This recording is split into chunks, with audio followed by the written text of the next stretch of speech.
Has very much to do with the nervous system. The brain is kind of the major organ of the nervous system, and so neurology and psychiatry often overlaps, particularly for those of us who are interested in the biological basis of mental experience. So there's quite a bit in common there, and it's important that neurologists know a certain amount of psychiatry, and important that psychiatrists know a certain amount of neurology.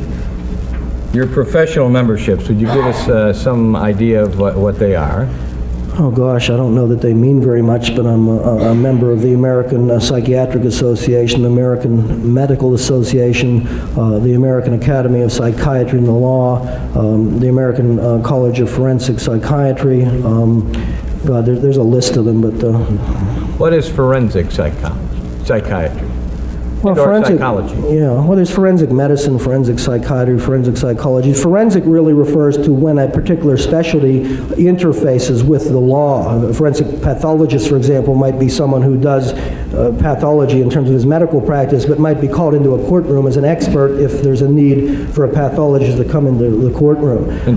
Talk about like cause of death and things. Yeah, that would be an example. And so, obviously, in working with people such as those who are oriented towards kids, if treatment fails there, they can come into the attention of the courts. In fact, they often, almost always, have come to the attention of the courts before we even see them. So my work, even though I'm not primarily someone who's training to come to a courtroom, will, because of the interface between psychiatry and the law, at times bring me into a courtroom. Your Honor, I'm going to ask that, and I've gone over this with Mr. McCann, Dr. Berlin's detail be marked as an exhibit and be received in evidence. And then I will tell the court what I wish to do. I've already told Mr. McCann. How has it been marked?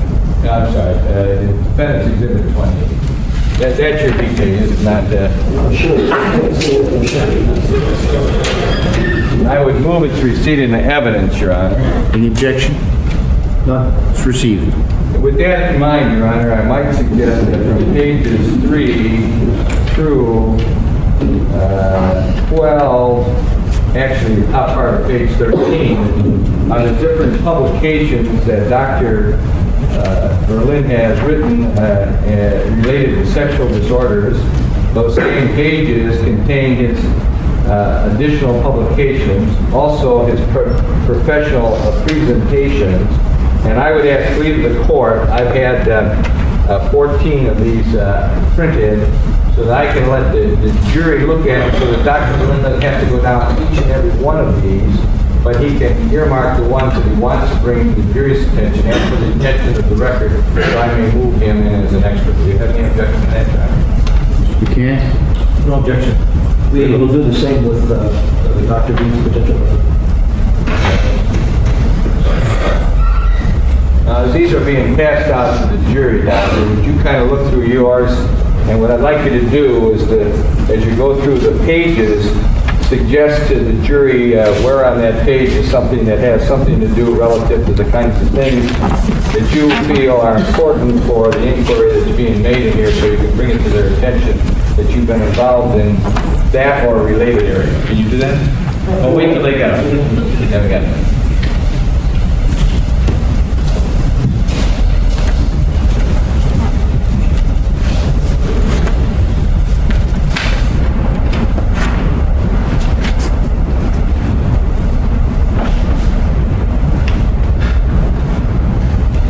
Okay, I think they have them now, Doctor. So if you'll just kind of give us a general idea of these publications, what they had to do with, and which ones you feel you want to highlight, if any.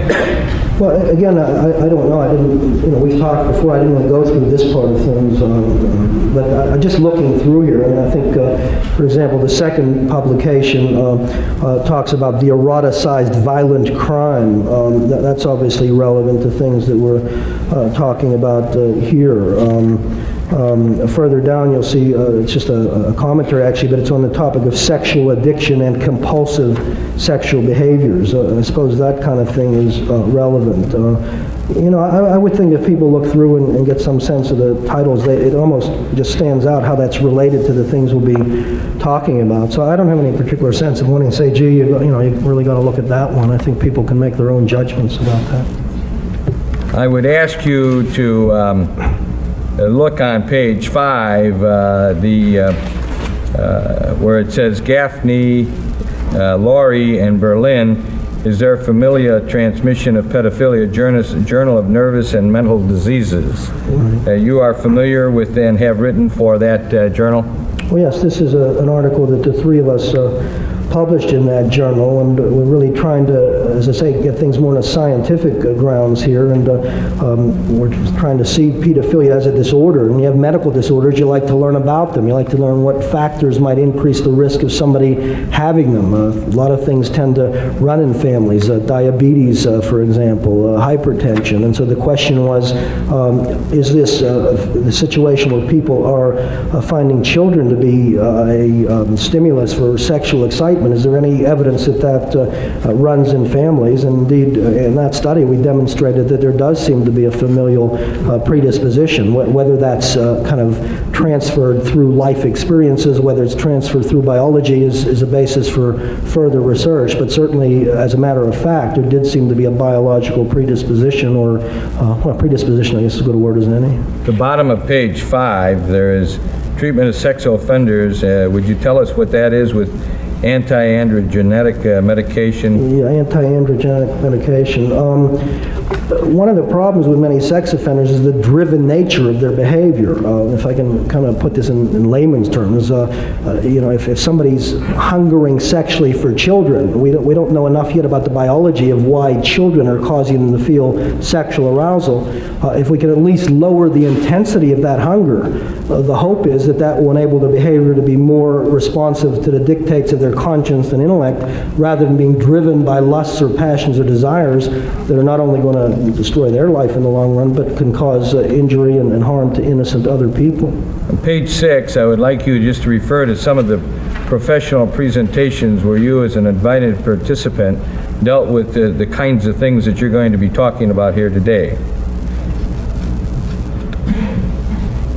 There's a number of them, aren't there? Yes, I wasn't sure if you were asking me a question. Basically, you have made all kinds of presentations in different parts of the United States concerning paraphilia and things related to that, correct? Yes, sir. Okay. And that goes on for just a whole bunch of pages where you have done that often, and quite often, correct? Yes, sir. And most of those were things that you talked about relating to the area of paraphilia and sex offenders and things of that nature. Yes, sir. Okay. 50, 60, 70 of such presentations, if not more? I don't know, sir. I haven't counted them, but if you have them, I'm sure. Quite a bit. A lot, yes. Okay. Your Honor, I think the point has been made, and I can then ask your deputy to pick up the details as long as you're satisfied the jury doesn't need them any longer. I don't know the view, but I'm not looking at it. I don't know whether they need them any longer or not. Let's find out whether the state wishes to voir dire this. I'm going to voir dire, but not off that. I'm going to voir dire, but not off that. Okay. Now, you've made appearances on such shows as Face the Nation, 60 Minutes, and things of that nature. Yeah, I don't know how much being in the media means, but yes, sir, I've been on Face the Nation, Nightline a couple of times, 60 Minutes, those sorts of things. For academic reasons? Well, they've obviously approached me. I've never approached anyone in the media about being one, but there were issues they were discussing where I suppose they felt my expertise might help to educate the public. At least I hope that's what they felt, and that was my desire, and so I accepted their invitations. Doctor, have you also been involved in making a documentary for PBS relating to people with sexual disorders? Well, I didn't make it, but it focused very heavily on the Hopkins program. It talked in particular about pedophilia. It I think was quite balanced, talked both to victims and offenders. Was talking a good deal about the concept I talked about earlier of trying to lower the drive that seems to push the behavior. And yes, sir, I was a part of that. It was a very good film. I think it was ultimately nominated for an Emmy, and in fact got a second place award in that. Okay. Have you ever testified as an expert witness on the issue of mental disease? Yes, sir. And how many times? Again, I haven't counted particularly, and so I apologize if this is off, but I think it's probably been in a ballpark of maybe 50 times, but I'm just making a guess on that. I'm not absolutely certain. Were you each and every time qualified as an expert by the court before which you were summoned in? There's never been a time when the court was not willing to qualify me, yes, sir. and you were able to render your opinion as to whether or not a person was suffering from a mental disease? Yes, now the issue when I'm testifying isn't always that. Sometimes that's just been conceded up front. And so there are many times when I'm testifying for reasons other than to document that disease is present. But certainly I have not ever been prohibited where that is an issue from addressing the issue. Have you ever been, did you ever testify in a court of law relative to those people on issues of sexual behavior and how that affected the mind? Yes, I have. And is that the same number of times? Well, again, I kind of don't go into court with an agenda. I kind of come to answer questions. I'm trying to think of how to respond. The most common reason I'm in court is that the court is interested in whether or not a person who stands before the court and is about to be sentenced might be amenable to treatment, and I'm often there to address that issue. That's obviously very different than what we're doing here today. So that's the most common reason I'm there. I don't know if that answers your question. It does. Have you ever testified in a court of law and rendered an opinion as to whether or not someone was suffering from a mental disease or defect? Yes, I have done that. As you have told us. Yes, sir. And have you familiar with the concept, you've told us what forensic psychiatry is, that psychiatry integrated with the law, is what portion of your work is forensic psychiatry? Well, as I mentioned, I've come into the court a number of times. That's not my major responsibility. Major responsibility is the diagnosis and care of patients, the teaching, the research. But for reasons that are obvious, I've explained already why that brings me into the courtroom, and I think I've probably covered it. I'm not sure if there's something else. No, that's fine. Then you've been declared an expert in the field of forensic psychiatry when you've testified in these various courts of law. Yes, well, let me qualify that. Forensic psychiatry can be very broad. It can have to do with testifying about whether someone has the capacity to make a will. I can do that as a psychiatrist, and I don't think anyone would try to stop me, but that's not the area that I'm saying I have the real expertise in. I see my area as the area of sexual disorders and being able to provide information that I hope will be useful to those that need to make decisions. So that's what I see as my real expertise, and that's where I'm usually qualified. I'm sure I could qualify as a forensic psychiatrist, but that's not necessarily something I'm particularly trying to say I should be. How many paraphilics have you treated over the years? We recently, in a publication we did to follow up how we're doing, because we wanted to make sure we're not kidding ourselves about our results. So we were able to document that we had evaluated, I think it was in the neighborhood of 2,500 individuals, and that's evaluations, so people that we've seen. The number we've actually treated were several hundred. For example, the published study that we did had a large series of pedophiles, a number of exhibitionists, and numbers of men who had been sexually assaulted towards women. And the total number of those people that we published on and we treated, I think was 624. So that'll give you a ballpark figure of some of the numbers in terms of my experience. Of the cases that you've testified in court on, how many of those were concerned with the question of the mental responsibility of a defendant for the commission of crime? Okay, again, I don't count these things, so I hope I'm not misleading, and I've been trying to think about that. I think it's probably in the ballpark 7 or 8, 9 times, but again, I don't mean to mislead if that's not exactly right. I don't keep a scorecard on that. Doctor, what states have you testified in, and have you been accepted as an expert witness? Well, many. I know I've testified in this state and been accepted. I've obviously done that many times in Maryland, in the District of Columbia, Pennsylvania, New York City. I could go on an awful lot of places. Have you been found to be an expert as far as federal courts? Have you ever testified in federal court? Yes, sir, I have. Have you been allowed to render an expert opinion? Yes, sir. This time, Your Honor, I would proffer Dr. Fred Berlin as an expert, and it would be at this juncture, I guess, if there's some voir dire, it would take place now. Mr. McCann.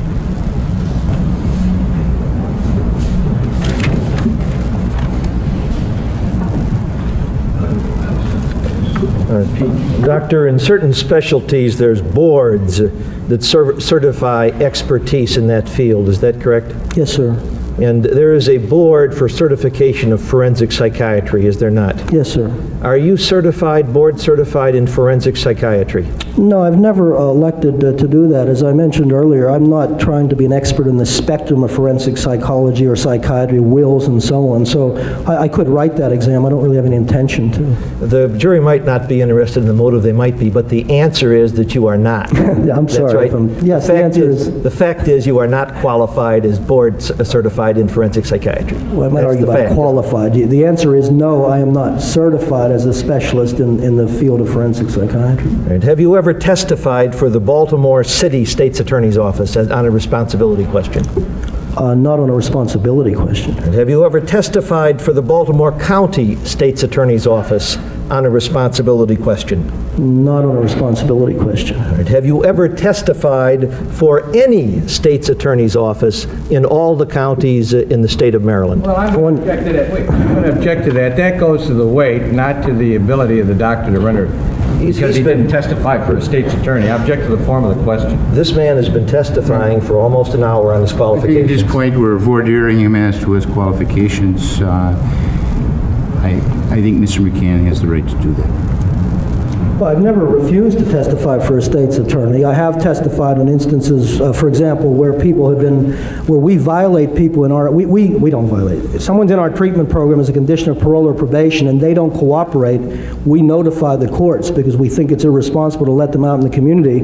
On a number of occasions, I've been testifying at the request of a state's attorney in that kind of a situation. I've never been asked by a state's attorney to testify in this kind of a situation. In that case, you're being called in not as an expert witness, but to testify that this man violated your program and is creating a danger. Yes, sir, that's correct. Is that correct? Yes, sir. Let me repeat my question. Okay. You have never testified for any state's attorney in the state of Maryland. Is that correct on the responsibility issue? Yes, sir, that's correct. And you've been there since 1976. You've been qualified as a psychiatrist?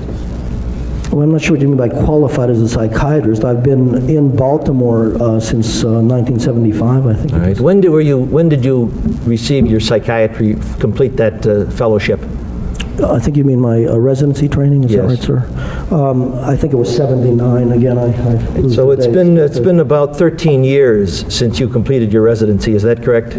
Yes. And there's been presumably a turnover of state's attorneys in the state of Maryland. Is that correct? Yes, I've worked with a number of them, even though I haven't been asked by any of them to address this issue. And they have not. Rather, at this juncture, I move that counsel voir dire on something other than who he testifies to. This goes to his qualifications, and whether the state's attorney wants him or not is immaterial and irrelevant to his question of his expertise. It's important to his experience, if that is the court. Objection is overruled. Yeah, I'm sorry, the question, sir? Despite the changeover of district attorneys, state's attorneys in Baltimore over the 13 years that you have been qualified, you have never been asked by a state's attorney to testify on the issue of criminal responsibility in the state of Baltimore. Is that correct? That is absolutely correct. All right. Have you been asked by any federal United States attorney to testify on behalf of the federal government on a responsibility question? No, sir. Have you ever been asked, you indicated that you testified in New York. Have you ever been asked by a state's attorney, district attorneys they're called, in the state of New York on behalf of the state to testify on a responsibility question? As to your question, no. You indicated you testified in Pennsylvania. Have you ever been asked by a state's attorney in the state of Pennsylvania to testify on the issue of responsibility? No, sir. Have you ever been asked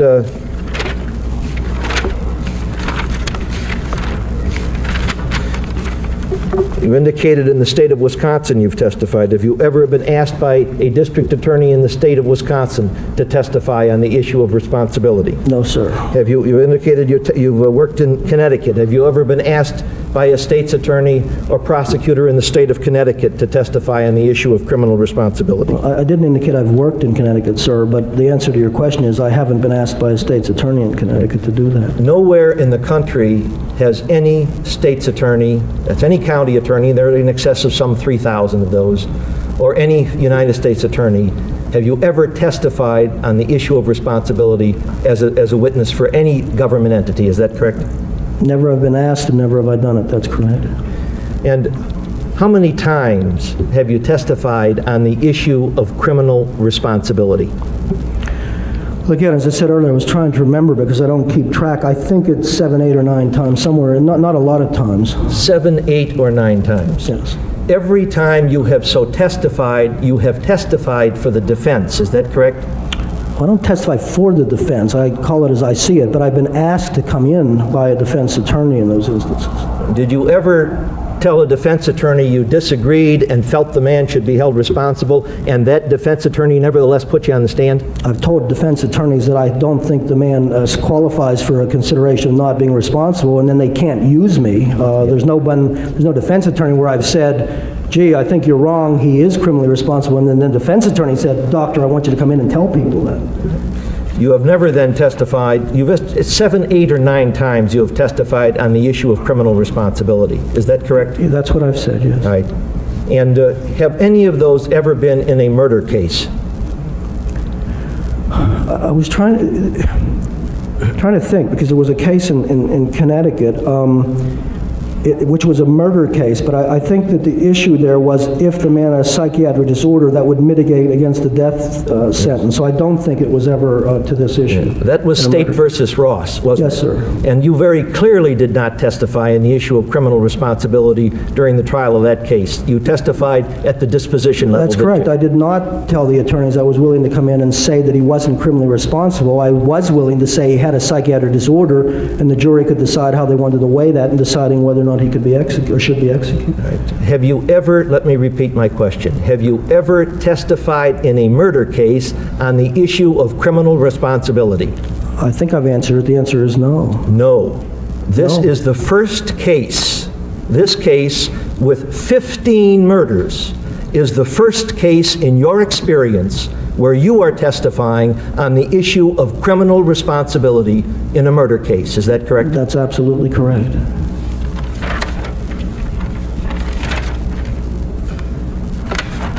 You've talked about the rate of success at the clinic. Yes, sir. You also have a substantial failure rate, do you not? No, sir, not substantial, but we have a failure rate. Some of them have been very celebrated, like the Kenneth McVicker case where you testified at a probation hearing. Is that correct? Judge, I'm going to object at this juncture. This it's not proper voir dire for the question of whether or not he's an expert, whether or not there was success or failure in his clinic. I object to it. He adduced a question on direct examination about the rate of success in the clinic. If it please the court. He raised the question.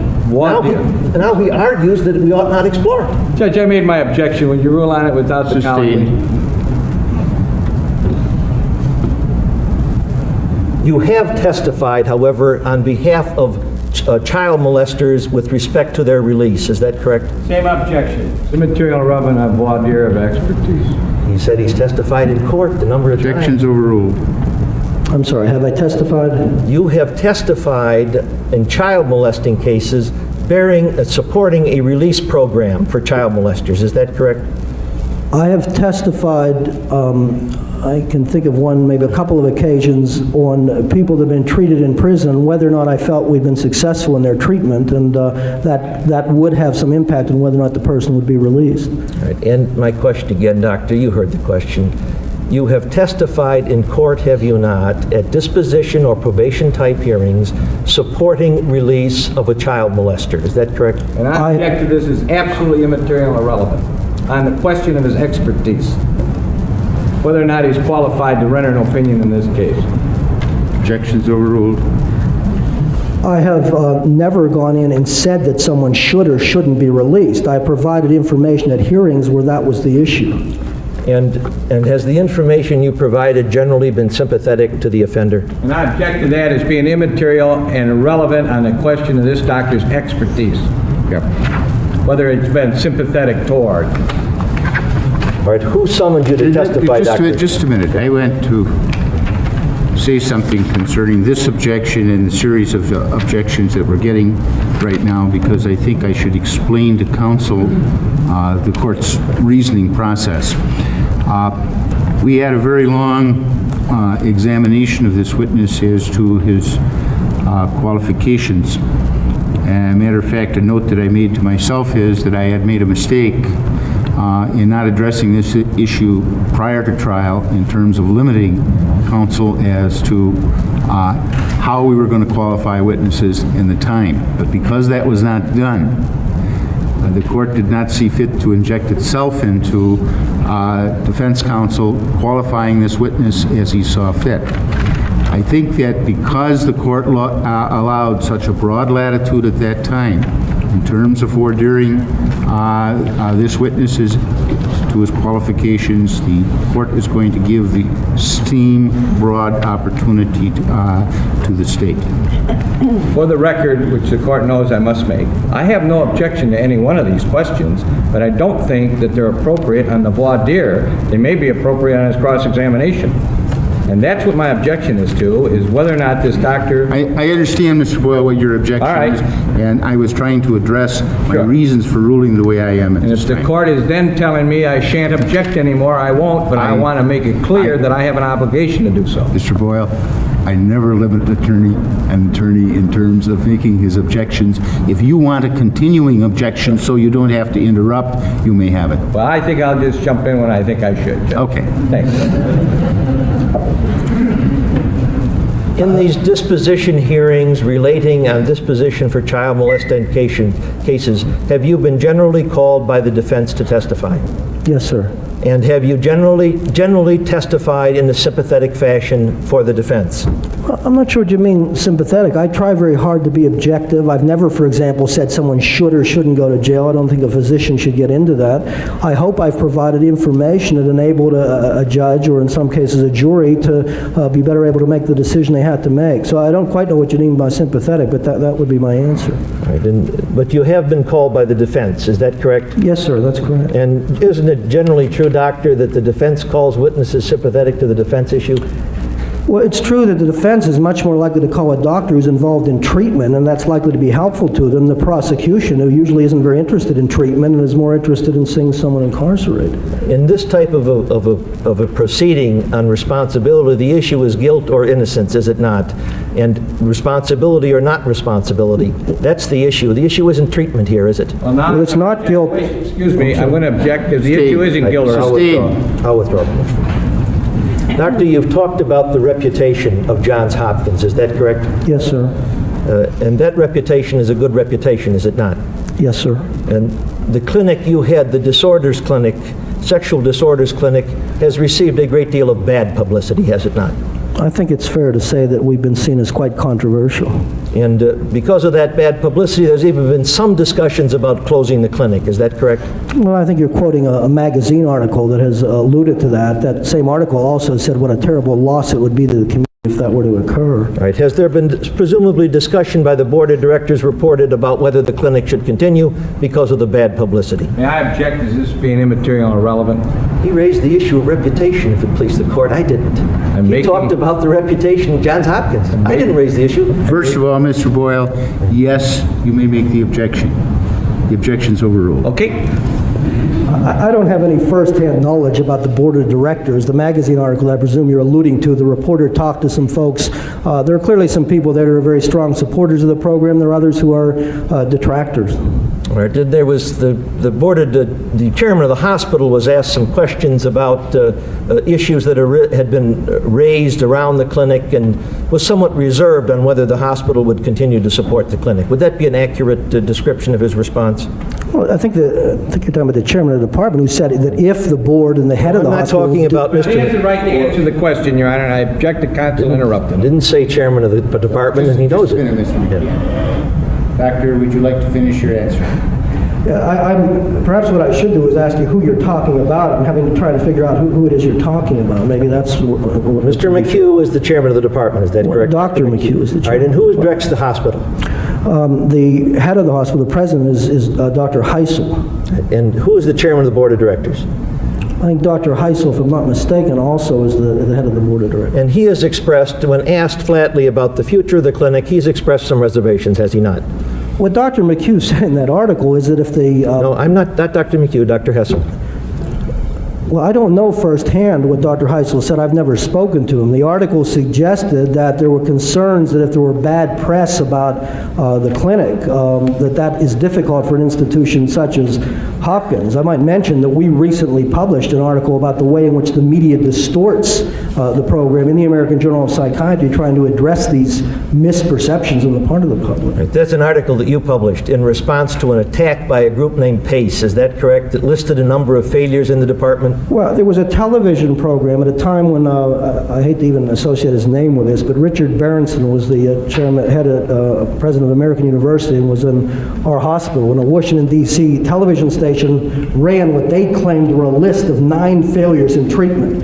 And we simply went through what actually occurred. Some of those people had never been treated at our hospital.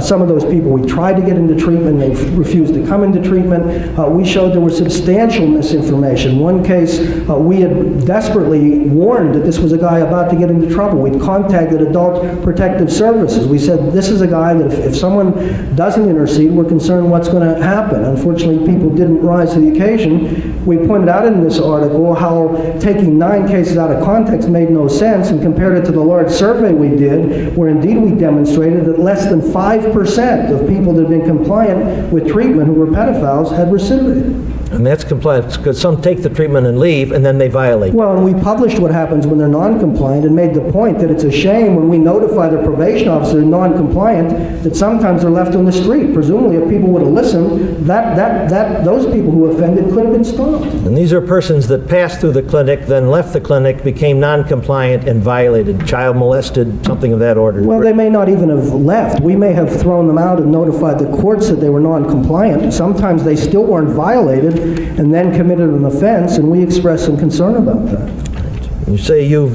with respect to, you've rendered an opinion, have you not, under Wisconsin law? I have testified in Wisconsin. I'm not sure what you mean, sir, by rendered opinion. You've submitted an opinion as of January 10, saying that this gentleman, the defendant, Mr. Dahmer, was not sane in terms of the Wisconsin law. Is that correct? Well, I'm going to object to the form of the question. The report that he Let me withdraw the question. You are testifying. Well, just a minute, because I think I should say something things from time to time to give council some guidance. And, you know, I think we've got kind of the cart before the horse, which of course is what Mr. Boyle has been concerned about for some time here. But Mr. Boyle ought to be able to introduce that opinion, and we'll get the details out on that. And then, of course, Mr. McCann, you will have an opportunity for cross-examination. Fine, Judge. You are testifying as a forensics expert. What is the law on the issue of mental disease in Wisconsin? Would you explain it to the jury? Okay. Excuse me, Your Honor. He is now cross-examining. This is fundamental to a forensic witness. Fundamental to the law is me getting my objection out. Objection to the form of the question. Well, his understanding of what the law is, I think, fundamental to cross-examination. I don't think it's fundamental to his qualifications as an expert. I'm going to sustain Mr. Boyle's objection.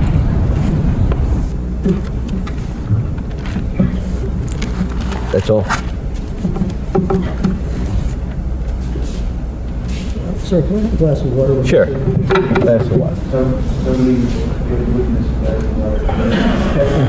Thank you.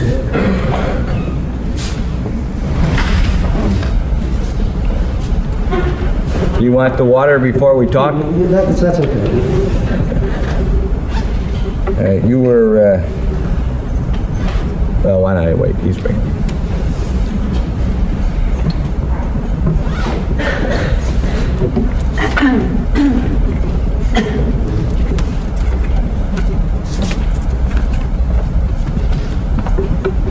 Dr. Berlin,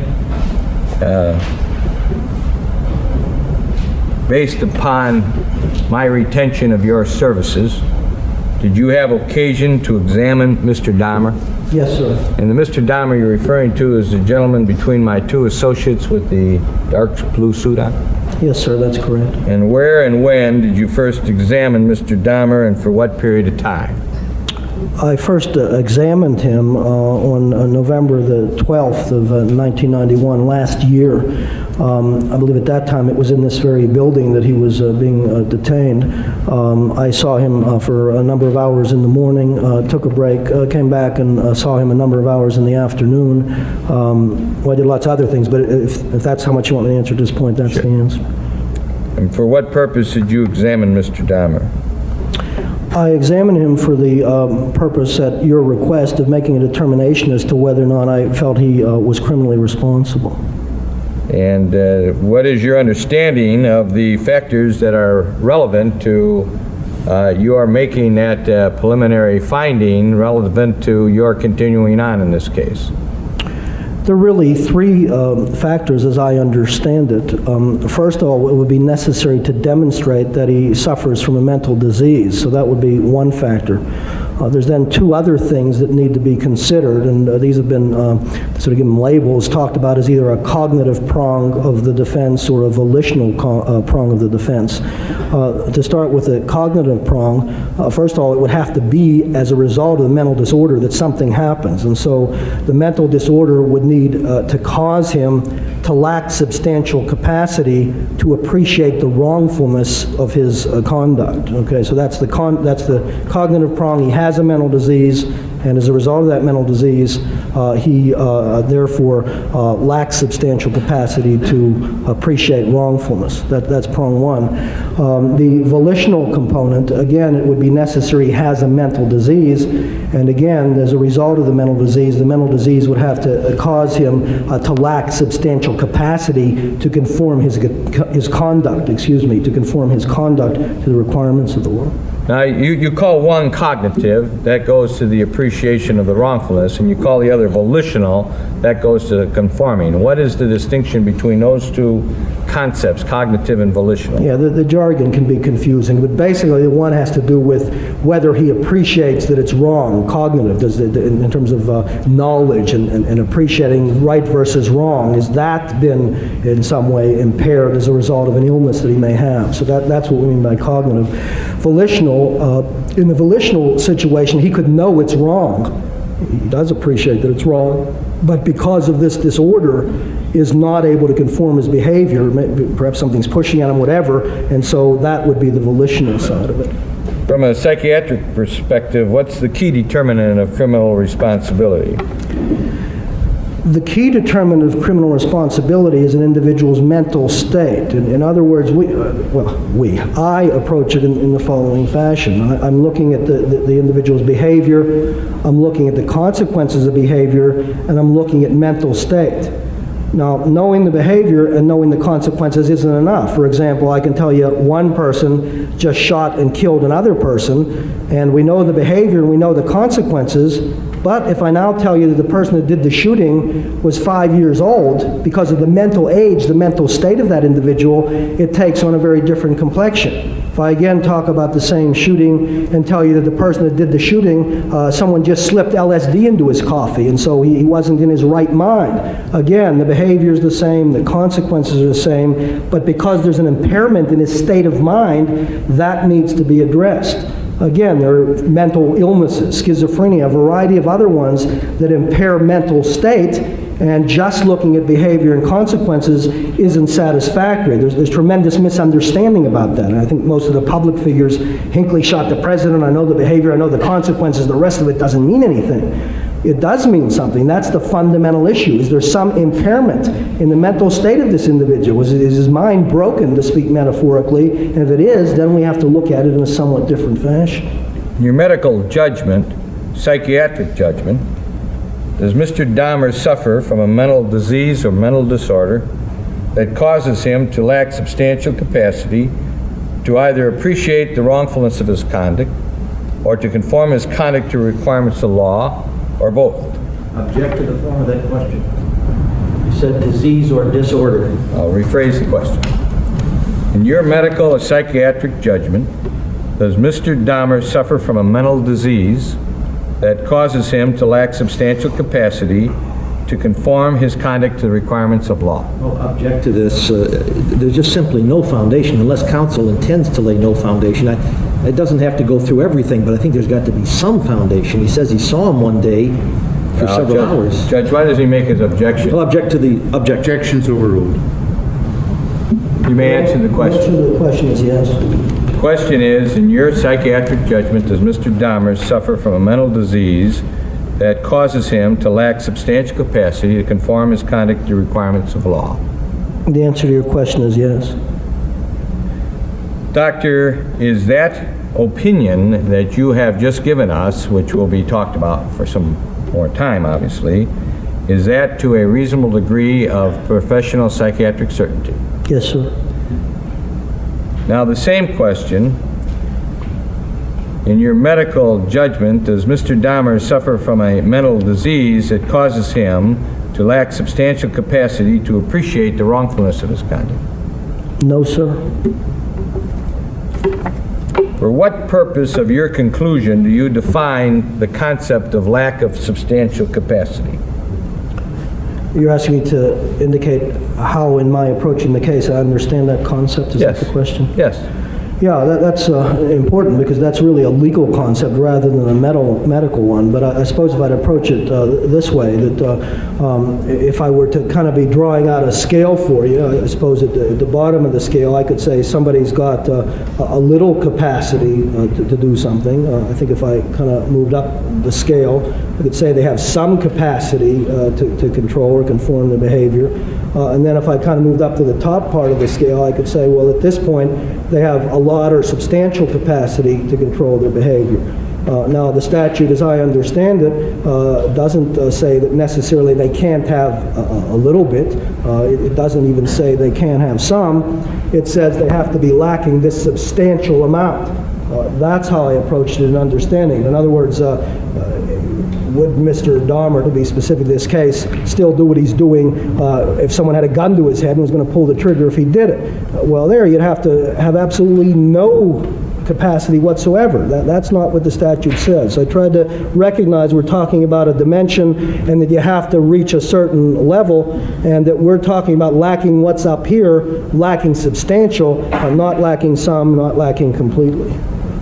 If a policeman, therefore, was at his side, might you expect Mr. Dahmer to be able to control his conduct? Would he still engage in these same behaviors? I would think if a policeman was standing there watching him, that he would be able, under those circumstances, with those external controls in place, to control his behavior. The real issue is when there isn't anyone else present to help him control his behavior, and the only thing that will stop him is his own willpower, can he then apply his own willpower to stop? And what's your answer to that? The answer is I think that when he's left to his own resources, that he is, as a result of this mental disease, lacking substantial capacity and therefore has not been able to simply walk away from this on his own. You stated that the lack of substantial capacity must be secondary to a psychiatric disease or disorder. What is Mr. Dahmer's disorder, psychiatrically speaking? His disorder is necrophilia, and I think we touched upon this earlier. It is one of the types of paraphilia, is one type of sexual deviation disorder. How is it? Is it a subcategory of the general genus of paraphilia, necrophilia? Yes, and we looked in the book that you showed me earlier. Because some types of sexual deviation occur relatively commonly, again, in terms of the spectrum of sexual deviation, they're listed in their own right. For example, pedophilia, for example, exhibitionism, for example, something that cross-dressing, people that cross-dress, there's a big name for that doesn't really mean much. So those are listed in their own right. It's recognized, however, that there can be lots of ways in which human sexuality can be different or deviant from the norm, and so there's a category that says paraphilic disorder not otherwise specified, and that's to recognize that besides these more frequent conditions we see, there's a lot of other kinds of deviation that are less frequent, but are still clearly disorders that can and should be diagnosed. So he falls under this general category of paraphilic disorder not otherwise specified. And then if you read examples of what would fall into that category, you'll see that under those examples would be necrophilia. Can you give us some other type of disorders like necrophilia that are within the not otherwise specified category? Well, again, I know people have been subjected to so much here, and some of this is it's not pleasant, but there are people who are very much turned on by thoughts of having somebody else, I don't know to say, urinate on them, and they are recurrently preoccupied with these fantasies, the desires to have it happen. It's very sexually arousing, and they actually often will go and spend hours and try to find people that will do it. That's called urophilia. That's one of the bizarre and rare kinds that falls in that category. I could give you others, but I'm not sure. No, that's all right. But what you're telling us is that not otherwise specified are sexual disorders and mental disorders, if you have classified them, within the paraphilia range that don't happen very often. So rather than give them their own category, they're in a big group of not otherwise specified. That's right, and it's almost a misnomer to say not otherwise specified here, because if you read what they do specify as examples, well, it says right there, necrophilia is an example of what we're talking about. By what process do doctors such as yourself determine whether or not one is suffering from a mental disease or not, considering the concept of what constitutes a sexual disorder? Well, it's a process that physicians use in general. We use it in general medicine as well, called differential diagnosis. As it applies to psychiatry, it really is based upon the observation that people can behave in similar ways for a variety of reasons. And one of the things that we're trying to do is determine whether the behavior in question is or is not a manifestation of a psychiatric disease. One possibility is it isn't. Not everybody who does something wrong is doing so because they're somehow impaired mentally. So in this process of differential diagnosis, one diagnosis could be no diagnosis, that we don't, certainly no diagnosis of anything that represents a disease or an impairment. On the other hand, we might say, in studying a particular individual and case in question, we do think there's a diagnosis, and then we have to look at the different diagnosis. That's what we mean by differential diagnosis, that might or might not help us appreciate what it is we're observing in that individual. One general category of diagnosis that we might come up with are what we would call the non-paraphilic diagnoses. In other words, the person has a psychiatric disease or disorder, but it's not one of the paraphilias. An example might be that somebody, got involved in inappropriate sexual behavior. There doesn't seem to be anything abnormal about the kinds of sexual desires they're experiencing, but they're mentally retarded, and we can understand their behavior deriving out of their limited mental abilities, their limited coping skills, and so on. So we might diagnose mental retardation, but we wouldn't say that the sexual behavior in question was due to a paraphilia, to something abnormal about their sexual makeup per se. And I could give you many other examples where someone could have a psychiatric disorder, schizophrenia. They're hearing voices telling them to commit a sex offense, telling them to do something. They have a disorder, but it's not a paraphilia. We also, of course, want to look at whether the individual, if we think there's a psychiatric problem, might fall into the category of a paraphilic disorder, and of course, we consider that as well. Now, you've given us your understanding and explained and defined for us this paraphilia. Have you completed your definition so we all understand what it is? Well, let me maybe describe in as layman terms as possible what paraphilia is, and then I can just give you the official DSM-3R language to make sure I'm not getting far afield. But let me explain it in what I hope is common sense English. We're not all the same sexually. We really can differ from one another in our sexual makeup. And there's a couple of ways in which we can do that form the basis of some of the various paraphilic disorders. For example, we can differ in terms of the kinds of partners that we either do or do not find to be sexually appealing. I mentioned already the example of pedophilia. The average man isn't refraining from having sex with a 5-year-old simply because he's a moral person and knows it's wrong. The average man also doesn't have sexual thoughts in general about 5-year-olds, isn't generally tempted sexually by 5-year-olds. And yet we recognize there are a group of individuals who in the extreme case may not have any sexual attraction to adults whatsoever, males or female, but are recurrently having fantasies and urges and thoughts about children. Such a person might look at all the centerfolds in Playboy, and to him it's like looking at the wall, and yet he's paging through the Sears catalog and sees the pictures of the little boys or little girls, and to him that causes strong feelings of sexual arousal to well up inside. So pedophilia One of the paraphilias, I want to go slow because it can be confusing, is an example of a paraphilia based on the observation that there's a different kind of partner causing someone to be sexually excited than usual. Another clear example, and it's rare, but it happens, is zoophilia. This refers to people who are having thoughts and cravings and desires to have sex with animals.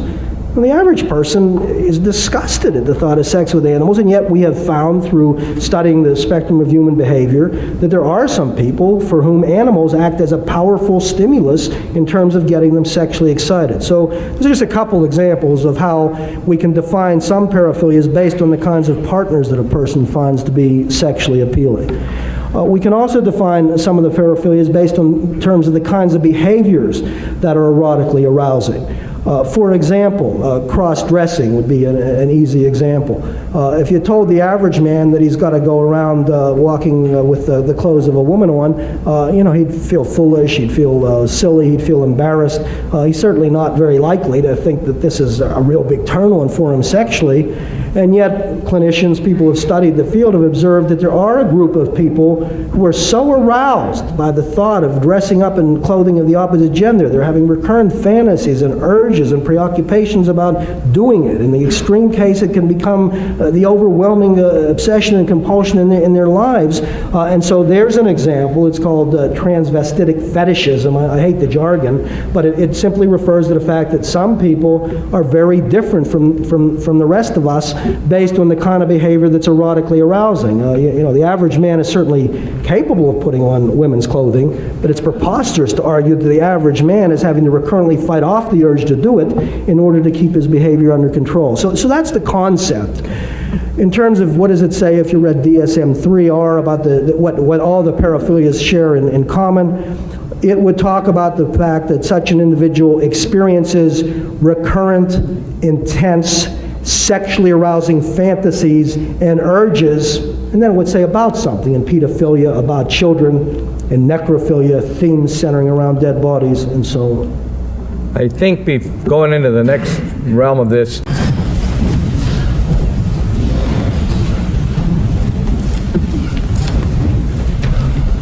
Just have a seat, Doctor.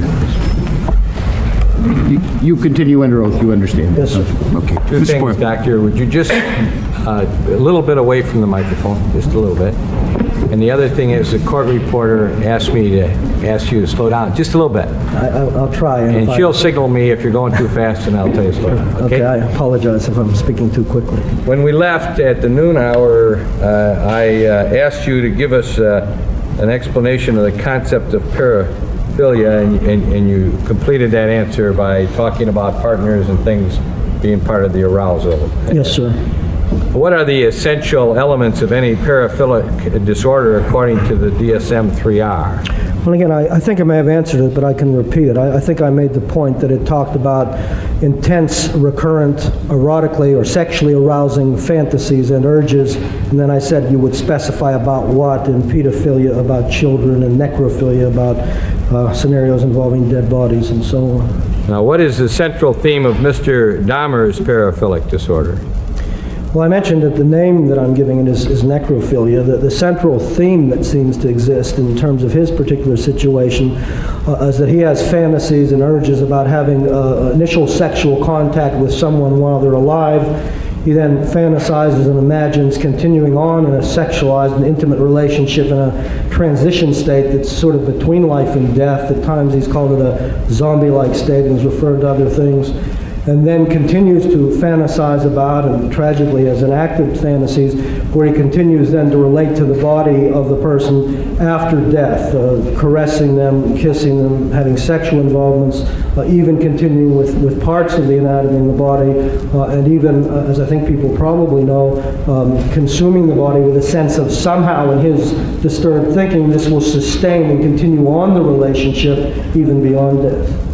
Have you ever seen one like this before? No, sir, not exactly like this. I have seen other people with a diagnosis of necrophilia, but obviously this is a terribly gruesome and serious situation. I certainly haven't seen anything anywhere near being exactly like this. Give us some examples of how that theme was expressed.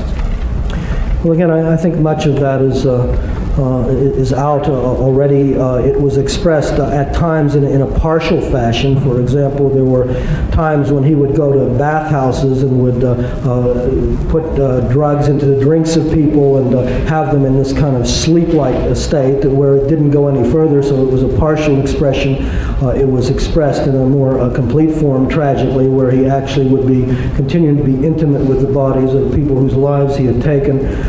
There was a time in his life where I think he was really struggling extremely hard to keep himself from being overpowered by these fantasies and urges, where it was expressed in ways that were a bit different than what we see later on. There was one time, for example, where he had read about somebody having died, and an obituary column actually went to a funeral parlor to view the body, and then was planning to try to dig up the body in order to obtain a body in that fashion at a time when I believe he had only killed the one person in Ohio. There were years there where he was really fighting this, and so that was a way of trying to deal with this, to get a body without the killings.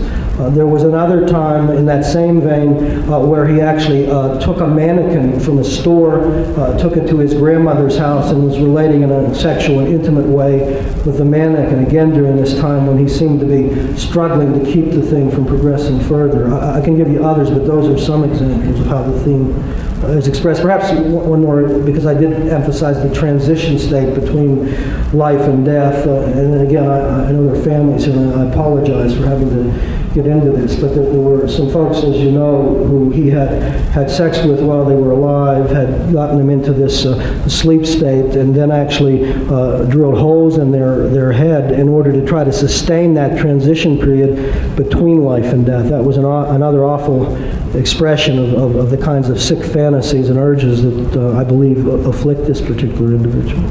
Now, you understand that the jury has had read to it a very, very extensive confession given by Mr. Dahmer to the police over a period of about 60 hours.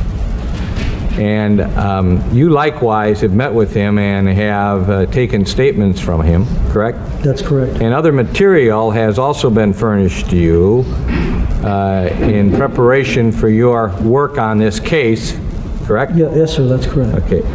When you may be telling the jury some things that they haven't heard yet, so I'm going to ask you the source of the information concerning Mr. Dahmer's attempt to create and to do some surgical processes with some of his victims. Was that told to you by him? No, I have to clarify what you mean by surgical process. Do you mean the drilling of the holes? The drilling, yes. Yeah, yes, sir. He had said that when he had confessed to the police, he felt he'd given the essentials of who he killed, the numbers of people, and so on.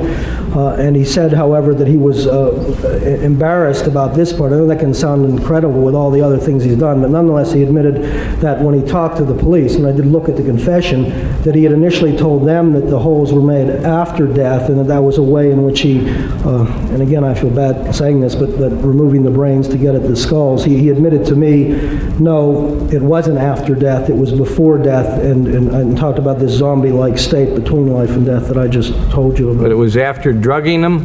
Yes, sir, they were drugged. None of these people, I mean, it's obviously awful, but thank God at least they weren't consciously aware of this. They were all unconscious, and he did it at that time.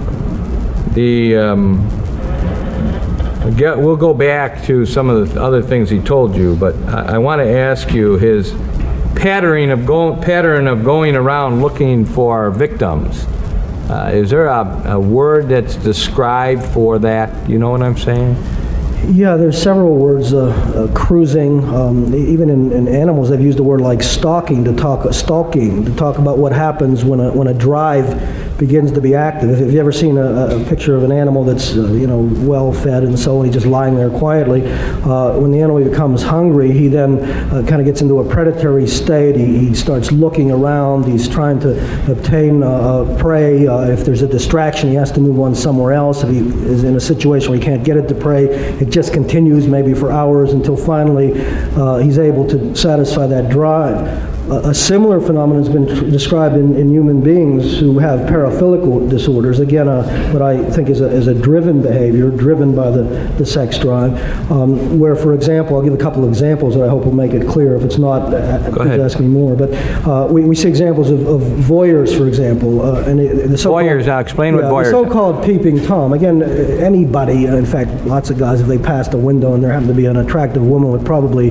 look. But the average man is not having recurrent, intense, sexually arousing fantasies and urges about doing that. And we've seen in studying and working with paraphilics a group of people where that becomes the major sexual preoccupation, and they spend hours and hours and continually engage in this kind of behavior to the point where they, maybe even in the face of being arrested again, continue on. And the cruising that we're talking about here is the sort of going and seeing if they can find a window to look in, and again, if they're distracted, then because of the distraction, they'll move elsewhere. If they've started to look and perhaps they notice a neighbor, then they need to move to another window. It's been described in exhibitionists who seem to have this sense of needing to expose, and yet there are certain external controls that make it difficult, so they have to continue moving on and eventually do it. So that phenomenon has been called cruising. It's one of the things that we look for as warning signs when we're treating patients. Are they beginning to go out, to place themselves in vulnerable circumstances, starting a process, a pattern that may ultimately lead to the fuller expression of their behavior?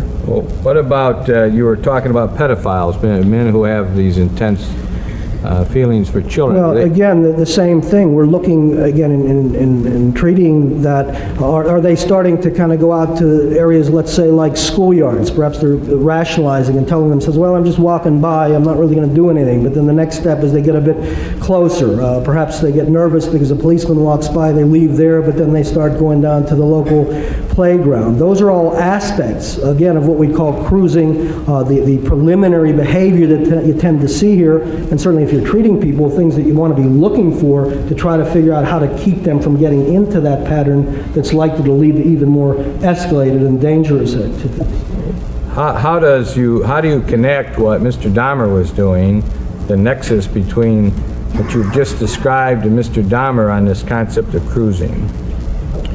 Well, again, I used other examples, and let me, if I may take a moment, when I use some of the examples like voyeurism and so on, I don't mean to trivialize. Obviously, what Mr. Dahmer did was much, much more serious. I may use some other examples because I'm seeing my role as trying to educate and help people be able, out of their own life experiences, to appreciate what it is that we experts feel we're seeing in someone like him. So I'm not saying that in every way, and it's just common sense, that Mr. Dahmer is like the driven exhibitionist or the driven pedophile, but the common feature is this driven nature of the behavior. And so we would expect in Mr. Dahmer, for example, to see that he would be going places, that if there were obstacles in terms of the drive and the fantasies and the urges, that he might move from this place to that. But tragically, ultimately, we would expect in a person, if these are very intense drives and urges who's not been treated, that he's likely to fully enact these in real life.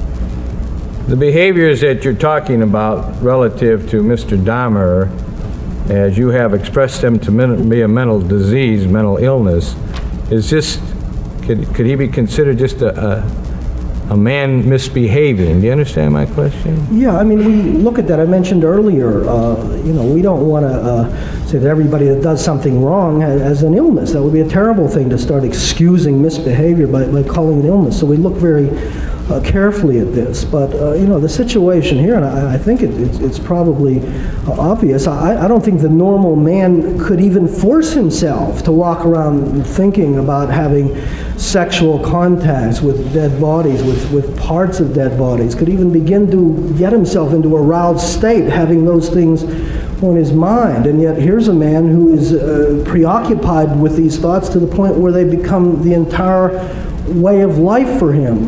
To argue this is just some guy choosing an alternative lifestyle, it seems to me, is an argument I can't imagine can be sustained. I think he's afflicted with these recurrent urges and fantasies, that it is a terrible sickness. I remember one of my patients describing it himself, called it a cancer of the mind. It's a broken mind. So I don't think this is, and the guy deciding to misbehave. I think it's a much, much more complicated picture than that. How about the fact of the simply choosing to think about these necrophilic urges and fantasies, or is it more complicated than that? Is it a matter of choice? Well, again, you're asking me now about the thoughts that run through his head and not the behaviors yet at this point. That's correct. So I'll address that. Yeah, Are we speaking to the general area or to a objection to a particular individual here?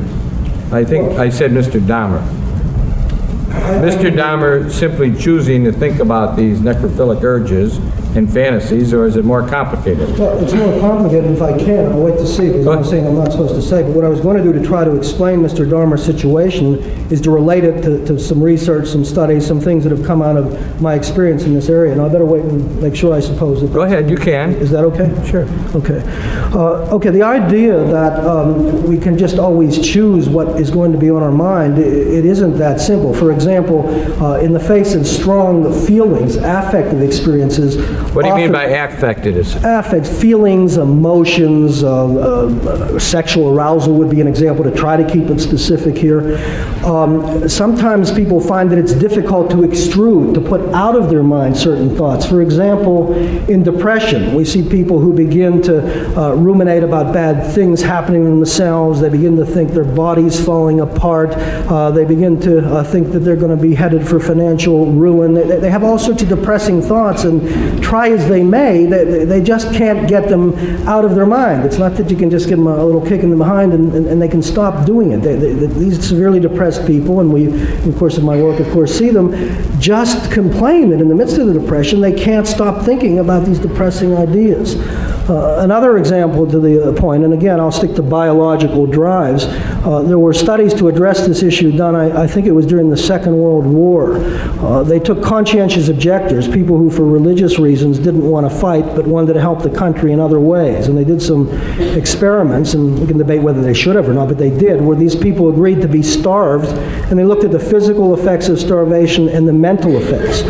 When these people were starved, they couldn't get food off their mind. That's all they would think about. They would scheme in their mind about ways to get it. They would draw pictures of food.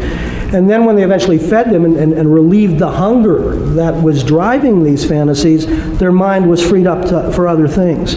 That, we believe, is the kind of phenomenon that we can see in the severe instance of the paraphilic, that because there is a powerful biologically based drive behind this, they can be preoccupied with fantasies and urges. In fact, one of the treatments which lowers the hormone that fuels the sex drive, when we give that, what people report is that they're then relieved from these fantasies and urges, and their mind is freed up in another way. So I don't mean to belabor it, but these are examples that it's not always so simple as just stop thinking about it, it'll go away. I think it's much more complicated than that. Do you believe that a normal person, and I'm obviously when I say do you believe, I'm talking about as an expert, do you believe that a normal person could even ever be able to indulge himself in the kind of ideas that Mr. Dahmer had? Yeah, I think we touched on that, and who knows what exactly a normal person is, but certainly the average individual, if I said to any folks, look, you've got to spend most of your time, or even a lot of your time, thinking these thoughts, and gee, you got to try to get yourself sexually aroused, and you got to go, and I don't want to keep repeating the kinds of behaviors that we're talking about here. God, I can't imagine that the normal person can do that, let alone them walking around just having those thoughts and urges continually running through the mind and having to struggle with how to deal with it. In your medical opinion, was Mr. Dahmer behaving the way he did simply because it was exciting and pleasurable?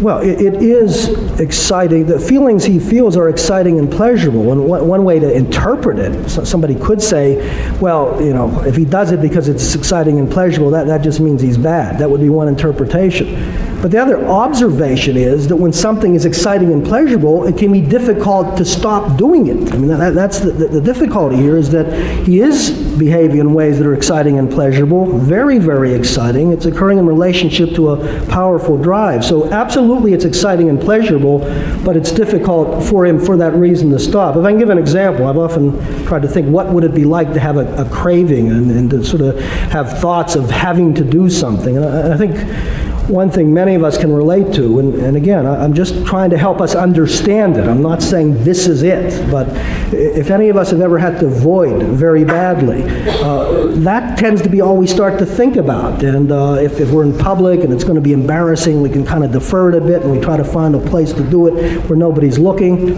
And when we do it, it feels really good. It feels really pleasurable. But to think we were just having fun would be to miss the point, because there was a tremendous discomfort pressing us to do that thing which was pleasurable in the first place. Now, that's the phenomenon that I think we're dealing with here. I don't want to trivialize it, though. I'm not saying that what he did is like voiding, so I hope nobody's misunderstanding, but I'm trying to capture what I, as someone who has experience in this area, think a person like this is dealing with. Well, what other kind of biological things of that nature can you use to further express this what was going through Mr. Dahmer that maybe we can relate to on this exciting and pleasurable concept? I think there are many examples, and again, please remember, I'm not saying he's like that, but just to answer your question, We're just speculating about other things. This is to apply to a particular defendant. Well, I think it's a foundation question to express what he's trying to convey here, Your Honor, as to Mr. Dahmer's state of mind when he was doing the things he was doing. Objection overruled. Okay, and again, I'll try very hard to relate it to Mr. Dahmer. I'm just trying to make the point that there are craving disorders, that we do see disorders where people are preoccupied with strong urges, strong desires that cause them great difficulty in terms of managing their behavior. It's not something that's just being made up because someone's in trouble. Other examples would be, let's say, the severe alcoholic who just has cravings and thoughts on their mind very often about giving into alcoholism. There are examples in psychiatry such as anorexia nervosa. What is that?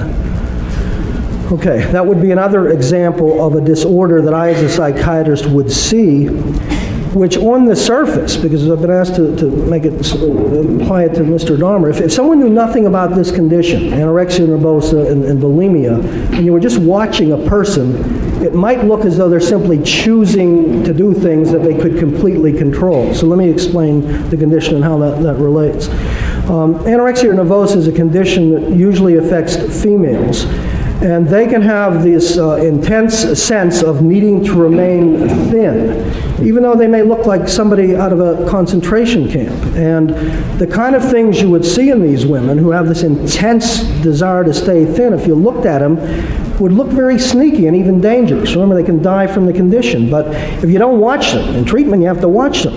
They sneak off, they throw up the bulimia in order to keep food out of them, to keep their weight down. They sneak off somewhere and exercise if you're not watching them. There's such an intense pressure for these young women to do this thing, to do whatever they need to do. It'd be various things to keep the weight down, that they seem driven. And unless you watch them in order to try to get their weight up to where they're healthy, they can get themselves into serious trouble. If you understand what's going on, that this is a psychiatric disorder, that people can be impaired out of the kinds of drives that they're having, then it doesn't look so much like they're just choosing to be bad people or be sneaky. We realize what it is that's pushing them and why it is they need treatment. How about Mr. Dahmer having normal sex? How is that consistent or inconsistent with your diagnosis of necrophilia? There's a distinction that's made, and I'll try very hard to stay away from jargon because I don't like psychiatrists that speak mumbo jumbo, but one of the distinctions... He hasn't linked it to talking with this man at all, or what was said, and I object to his... You can't tell what he's talking about. This man doesn't have anorexia nervosa, a whole wide range. He hasn't linked it to this defendant, and I object to it as being irrelevant. And I would like to say that the doctor, under the statute, is entitled to make that, and I am entitled to ask the questions in the form I want and not in the form that someone else chooses, unless the court is going to say that a foundation is not laid by this doctor, based upon what he's told us to this point, to continue his dialogue as to the mental condition of Mr. Dahmer. Objections overruled. Could you repeat the question? I'm sorry, I got distracted. What was the question? What about the fact that Mr. Dahmer, you learned, and Mr. Dahmer made statements to you about the fact that he did have normal sex as he viewed normal sex? Okay, the paraphilias can be divided in many ways, but the division that's relevant here would be called the exclusive form or the non-exclusive form. In the non-exclusive, let me start with the exclusive. In the exclusive form of paraphilia, The only kinds of thoughts or behaviors that will be sexually exciting or arousing are the paraphilia itself. In other words, if we took the exclusive form of pedophilia, only thoughts and behaviors with children would be sexually arousing. Thoughts about adults, behaviors with adults wouldn't be. It's exclusively paraphilic. There's no normal sexual behavior that even seems possible.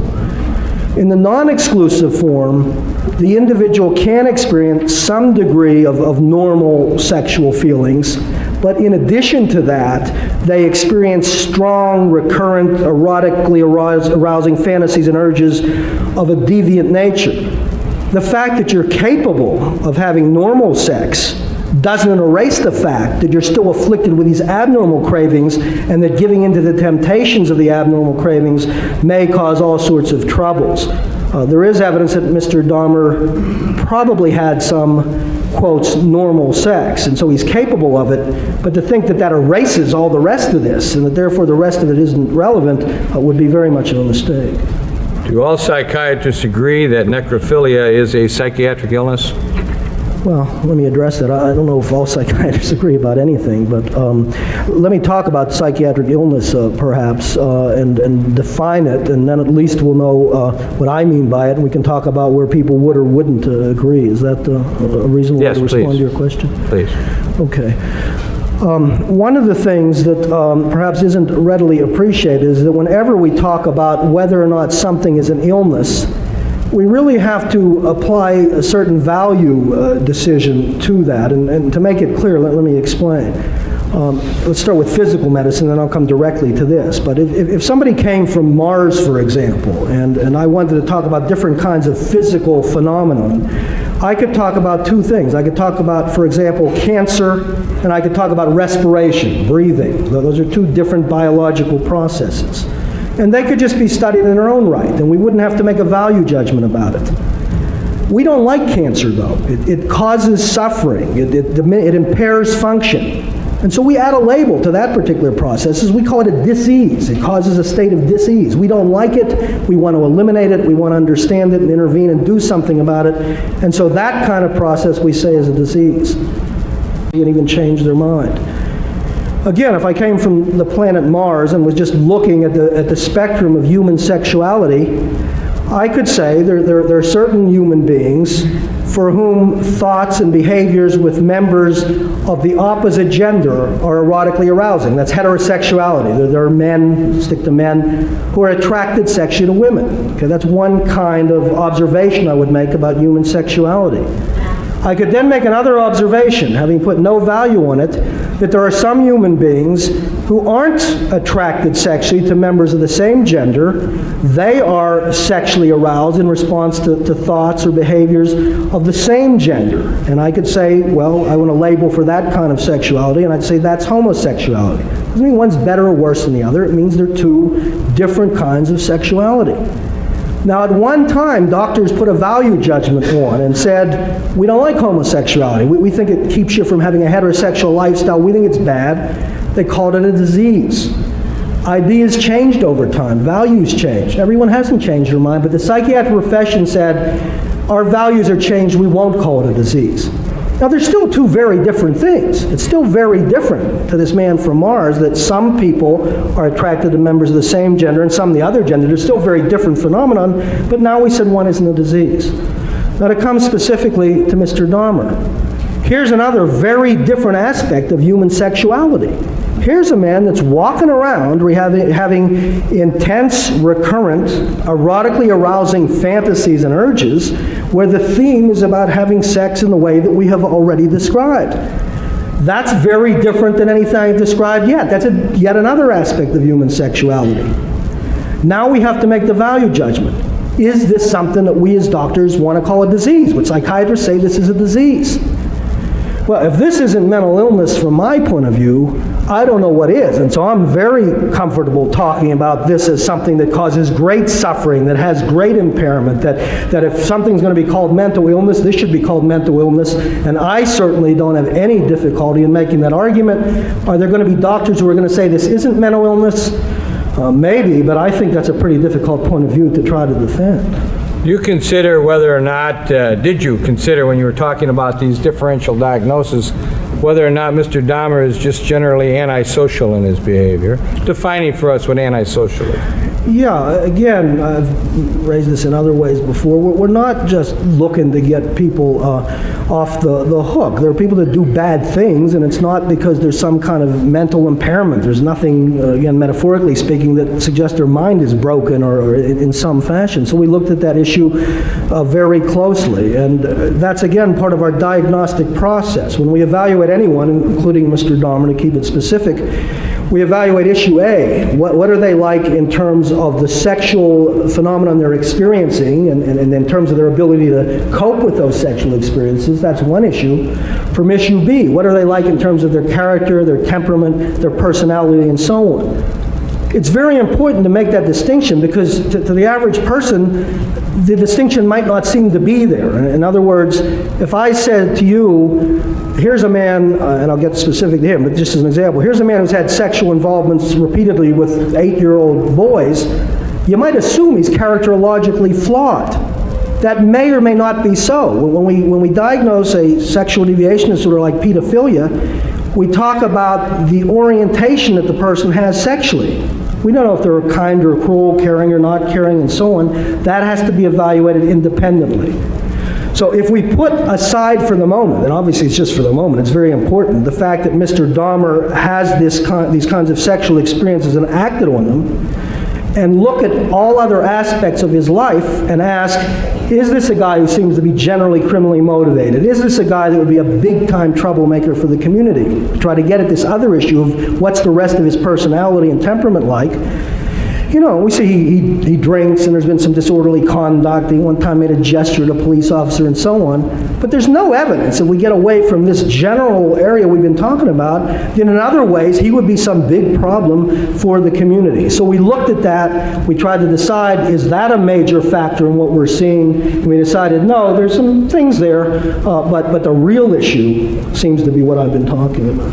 You use the word we a lot. When you say we, you're talking about yourself. I don't mean the royal we here. I apologize. I'm talking about people who have my expertise would approach it in this fashion. Obviously, in this case, I'm talking about decisions that I made. All right. Did you consider whether or not Jeffrey Dahmer might be psychotic? And before you answer that, define for us the word psychotic as it's used in your profession. Okay, there are different kinds of mental illnesses, and I may want to talk about rationalization too, because it's going to tie in here. But the answer to your question first, so I've answered the question, is absolutely. We considered whether or not Mr. Dahmer was psychotic, because that's going to be important. That is another kind of mental disease. It could be relevant to the issues at hand. I'm stopping you. You said we again. Are you talking about... Aye. Okay. I'm sorry, that's a bad habit. Please interrupt me if I do that. Okay, what would be an example then of a psychotic illness that I considered in evaluating Mr. Dahmer? One example would be an illness such as schizophrenia. And again, years ago there were misunderstandings. Those people with this disorder were choosing an alternative lifestyle. So what is schizophrenia as a psychotic illness? Schizophrenia is a mental illness where people become impaired in a particular way. They become hallucinated. They lose the ability to perceive reality accurately. They hear voices when no one's speaking. There's no sounds coming in their ear, but they report hearing voices. They become delusional. They lose the ability to reason rationally. They're absolutely convinced there are messages on the television specifically to them, and no amount of attempt to reason with them rationally convinces them. It's a fixed delusional belief that stuff on the television is a message to them from somebody. So they become delusional. They become disorganized in their thinking. These kinds of mental impairments that tend to go together tend to have a particular age of onset, they have a certain family history, and so on. So we looked at that. I looked at that. One of the things that I particularly was concerned about is that Mr. Dahmer was talking about things like watching television VCR movies and seeming to relate. And I was concerned whether he was getting messages from the TV in a sense. He was talking about putting in yellow contact lenses and walking around looking like people that he'd seen in the movies. So I began to wonder. But as I pressed him, because I needed to get at the truth here, What it turned out was he seemed very perplexed in trying to understand these thoughts, these urges he'd been having for so many years, how it was he would give it in and was acting on them, and began to have thoughts like wondering whether he was the devil, wondering whether there were forces that were pushing him to do it. But it was just at the level of wondering. He wasn't really hearing voices. They weren't really delusional beliefs. He certainly wasn't disorganized in his thinking. So I looked at it and I decided he does not have that particular kind of mental illness. He's not psychotic. I mean, he didn't have the other kind, but he didn't have that.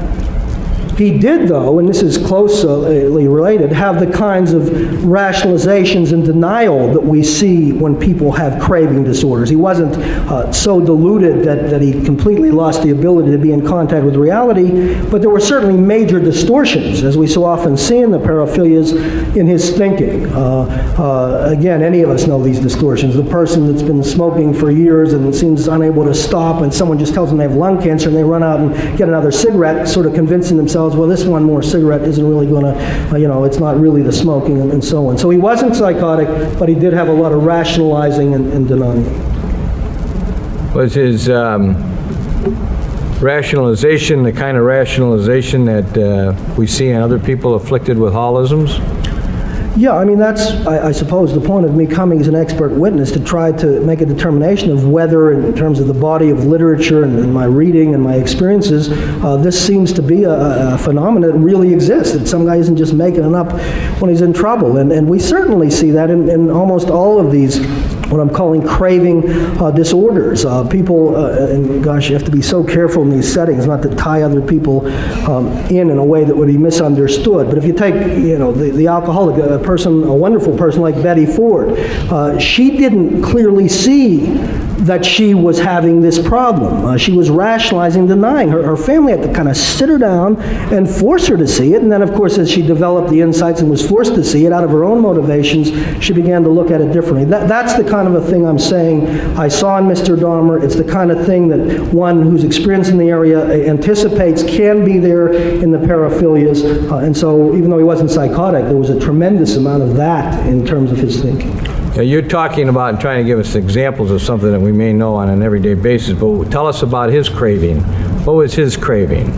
Well, again, I made the point, it's obviously not, well, he does have an alcohol problem, so I better not give that as the example. But his craving is what we talked about. His craving, the intense urges and fantasies with which he's preoccupied, are this theme about finding someone in a live state, beginning to relate to them, continuing on in this transition state between life and death, continuing, talking about kissing and having gentle sex and be affectionate with people after they've died, relating to parts of their body after they're dead in a sexual way, thinking that by consuming them he's sustaining the relationship.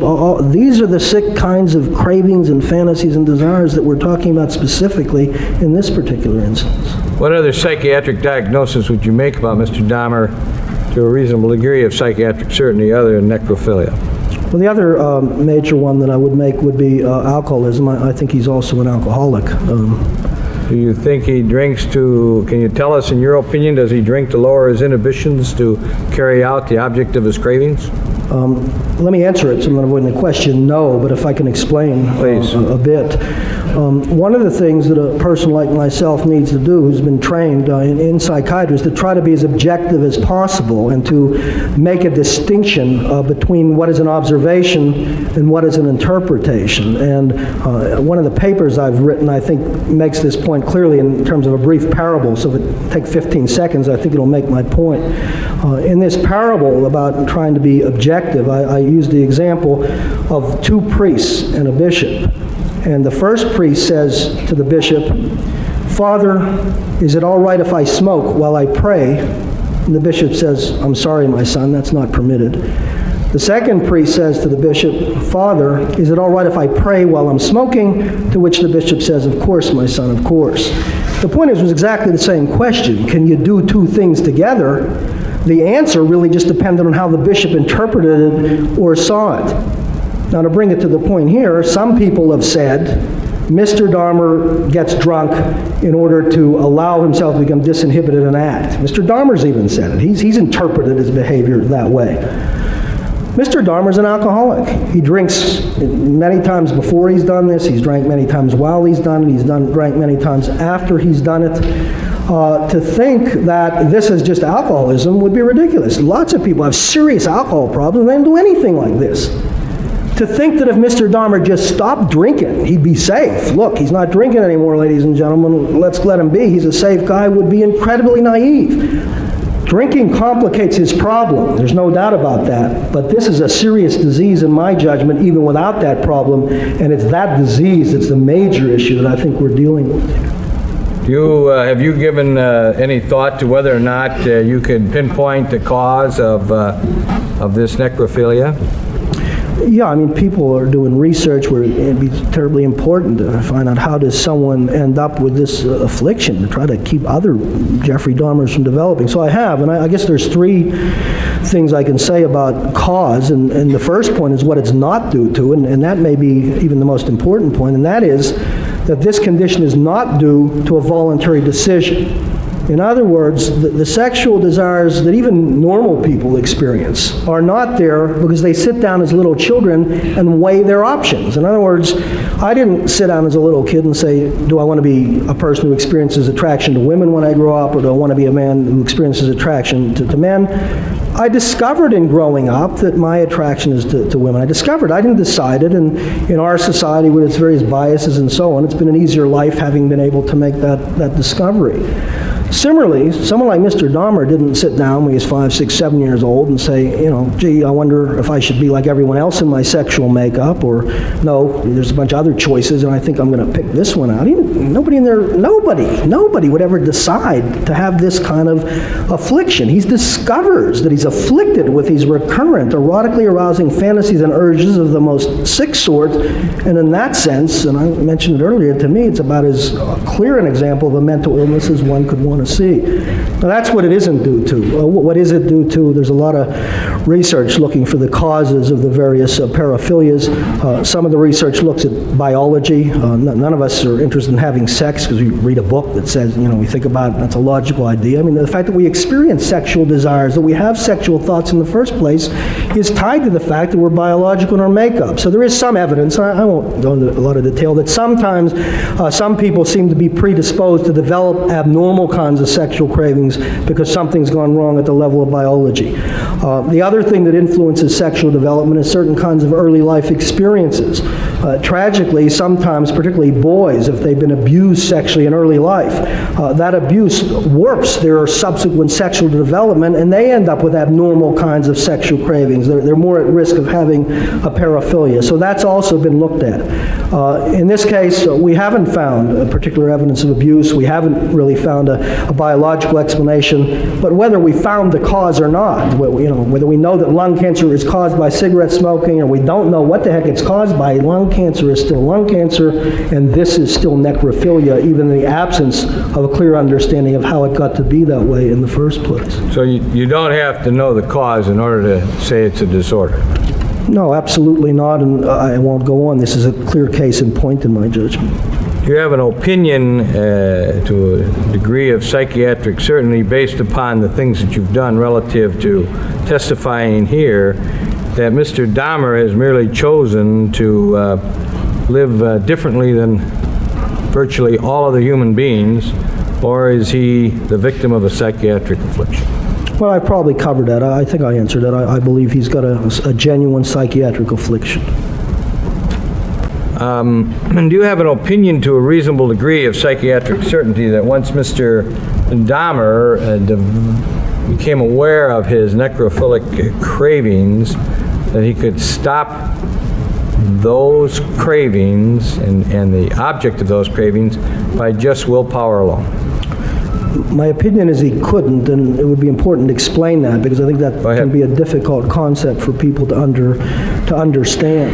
The law assumes, and indeed it must make that assumption, I think, that anybody can do whatever they want if they just put their mind to it. Because if the law didn't make that assumption, we would have absolute chaos. I suppose any criminal who's just robbed a bank could come into a court of law and make the ridiculous argument that he was so overpowered by feelings of greed that he just couldn't control himself, and he's sick, he's not a criminal, and so on. And that's nonsense. So we have to assume that in general, or at least most of the time, people can control their behavior, can conform their conduct to the requirements of law, which is really the fundamental issue we're addressing here.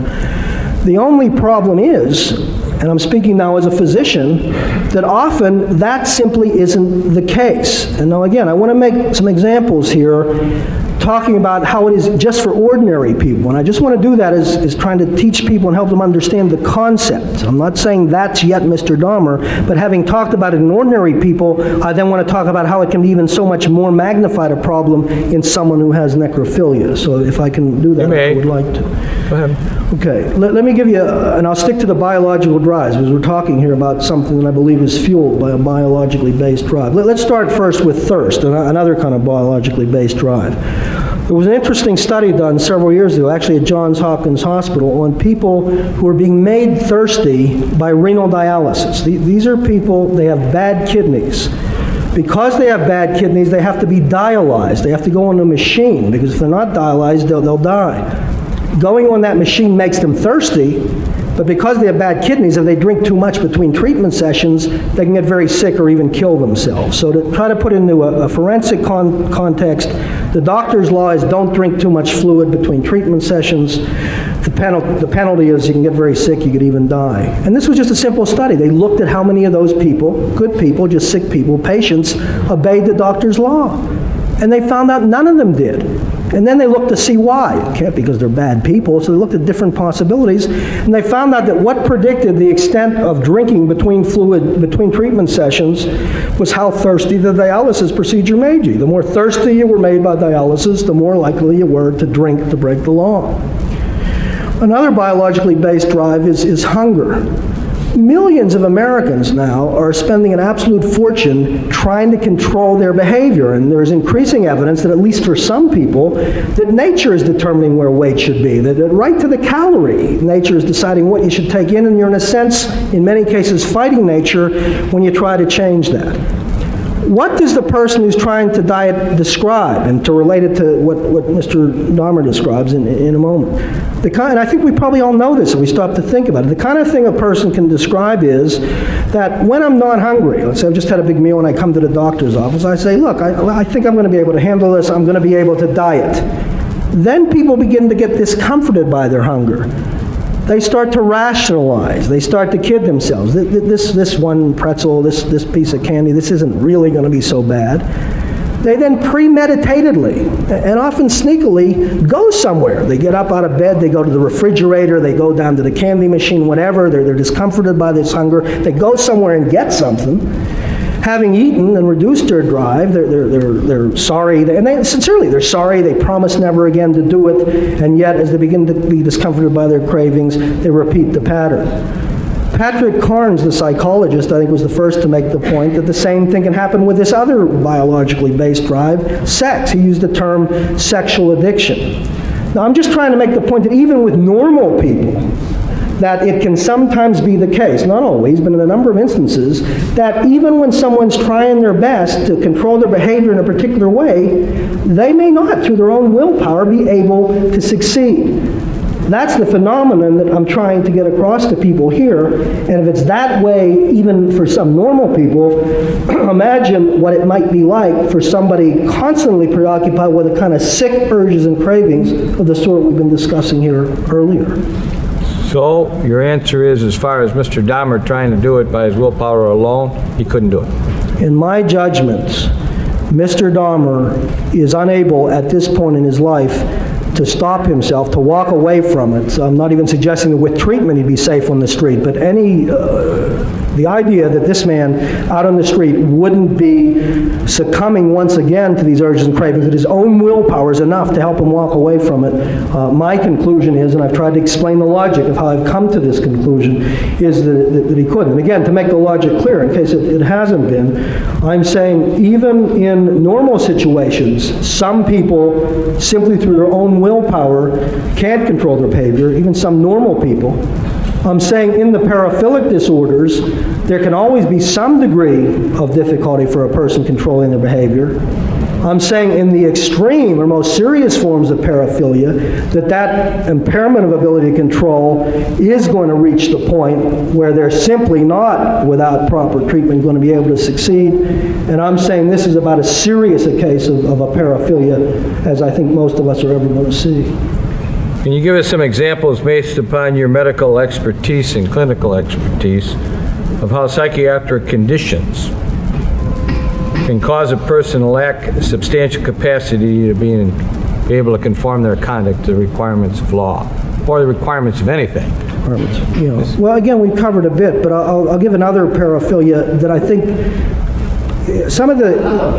This man is just running without any response to questions, and it makes it impossible to object. He just in and out, raising new subjects on his own. I'll object to the form of this long narrative questions. And I think it's inappropriate that this expert who has been qualified can't take the time to educate a jury in the fashion that he is. He's subjected to cross-examination, and I think it's unfair to say that this doctor isn't being responsive to my questions. So I would ask to be allowed. Let me have the last question written. And the start of his answer.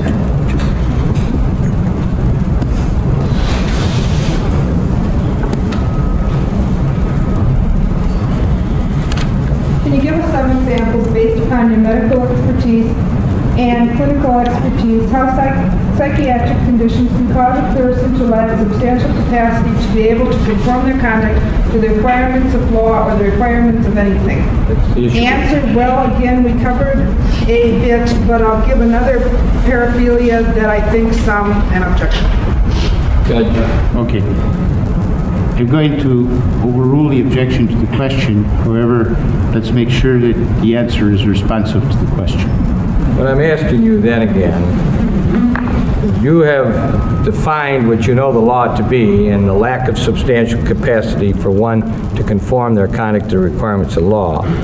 You have answered the question about Mr. Dahmer's mental illness, the disease as you have labeled it. How does a disease cause a person to lack substantial capacity? What's the connection between the disease and the substantial capacity concept? Well, the point that I would make in response to that question is that we see many examples clinically of how a disease can cause a person difficulty in controlling their behavior simply through their own willpower. I'm trying to make the point that I've seen this clinically. It's real. It's not just something that someone's making up when they're in trouble. And that was the reason I was going to give another paraphilia as an example to make the point that a disease, a particular kind of paraphilia, is capable of causing a person to be impaired in their ability through their own willpower to control their behavior. The example I'm going to give, and I think it's okay to go ahead, was masochism. These are examples where a disease causes someone to, in a sense, be their own victim because of the fact that they're impaired in their ability to control themselves. The sexual masochist is someone who is recurrently experiencing arousing fantasies and urges about having themselves suffer, about having themselves injured.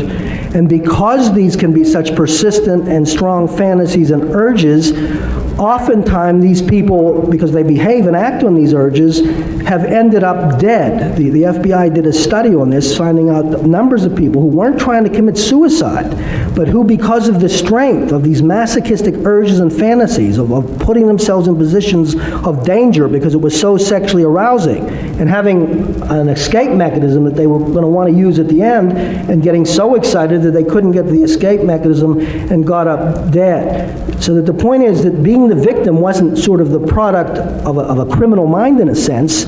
It was the outcome of a person having a disease that was driving and driving and driving at them. That's really the point that I'm trying to, and I don't know if I'm doing well or not, but trying to help people understand. Okay. How about Mr. Dahmer in regards to this concept and his mental disease and his lack of substantial capacity, as you've said it? Does he fall into that category? Yes, in my judgment, he does fall into that category. Do all paraphilias lack substantial capacity to control themselves or conform their conduct to requirements of law? I think in all of the paraphilias we look at it, because potentially it can become an issue. So it does become a matter of degree. I've seen people at sort of the low end of the spectrum, if I can put it that way, that I don't think are so impaired that they're lacking substantial capacity. But in the more severe forms of the paraphilia, then one can be concerned that indeed they may be. And of course, clinically, we don't normally sit down and address that issue. It only becomes an issue where we're, in a sense, very much having to address the issue if the person does show up in a court of law. And tell us, as far as you are concerned, based upon your knowledge and expertise as a psychiatrist, just how strong, how severe was Mr. Dahmer's disorder?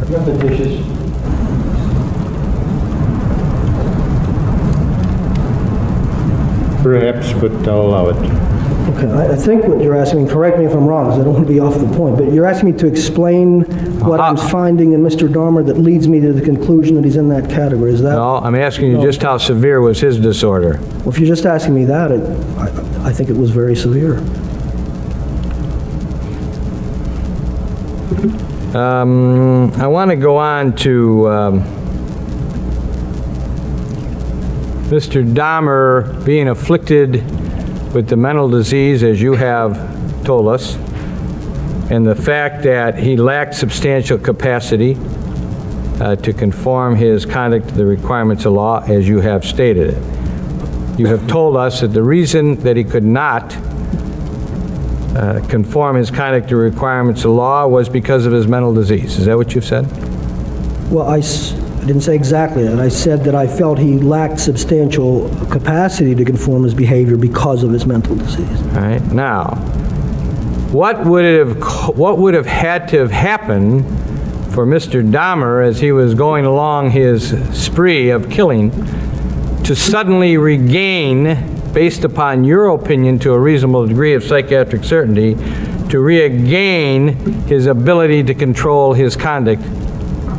You understand my question? Well, I'm trying to understand it. I'm talking about a person that I think has a disorder that's chronically present. I think it was severe even early on in terms of when we recognized it and it became worse. So I'm not quite sure if I'm understanding what you're asking. Well, as Mr. Dahmer went along in these killings, what would have had to have happened for them to stop his regaining whatever capacity he had to stop? What would have had to occur? If you can answer it, you're an expert. Well, the court will decide that, Mr. Boyle. Yeah, I think so. Mr. Boyle wants to help me out a little bit. Let me rephrase the question. Okay. You're aware that Mr. Dahmer killed Mr. Hicks in 1978. Yes, sir. Do you know when he next killed? What year? Yes, it was about 9 years later. During that period of 9 years, based upon anything that you came to learn, based upon your conversations with Mr. Dahmer, based upon your reading whatever materials you read, which we'll get into later, did you come across any acts of violence committed by Mr. Dahmer as it relates to another human being? I'm talking about violence that is taking of life. If you were asking me to restrict it to violence, I did not see any evidence that that had occurred. His next act of violence took place in 1987. That's correct. You're aware of where it took place? Yes, sir, in the Ambassador Hotel. Subsequent to that time, there were 15 more victims. That's correct. You have rendered an opinion that Mr. Dahmer lacked substantial capacity to conform his conduct to requirements of law. Yes, now keeping in mind that the first killing in Ohio isn't an issue and that he's not being charged on the second crime, which would be the first one in Milwaukee, which was the Ambassador Hotel incident. So your opinion you have expressed as to all homicides thereafter, that he was suffering from a mental disease. That's correct. and the result of which he lacks substantial capacity to conform his conduct to requirements of the law. That is what I have said, yes. Now, as he is going along this killing spree that he engaged in, what happens to his capacity to conform his conduct to requirements of the law? Well, I think it was severely impaired all along. I think at the time of the ambassador killing, where he wakes up and finds that he's with the dead body, he really reached the point of feeling, and I can describe it later, that he kind of fought the good fight and was kind of overwhelmed and demoralized and kind of just gave in to the disease. And then I think as time went along from there on in, that the disease became progressively worse, that he became progressively more impaired as time went along. And what would have had to have happened as he is going along for him to suddenly stop and not do it after the fourth, the fifth, the sixth, the seventh victim? Objection, speculative. You can answer it, Judge, as an expert. I think it's a fair question.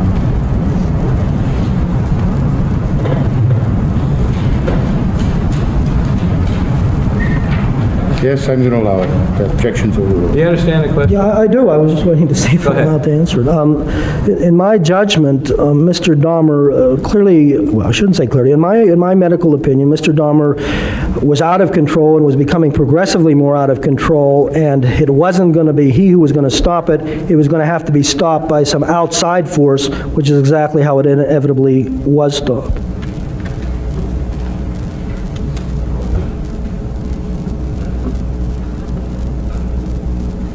Are there medications that exist that are used in the treatment of paraphilias?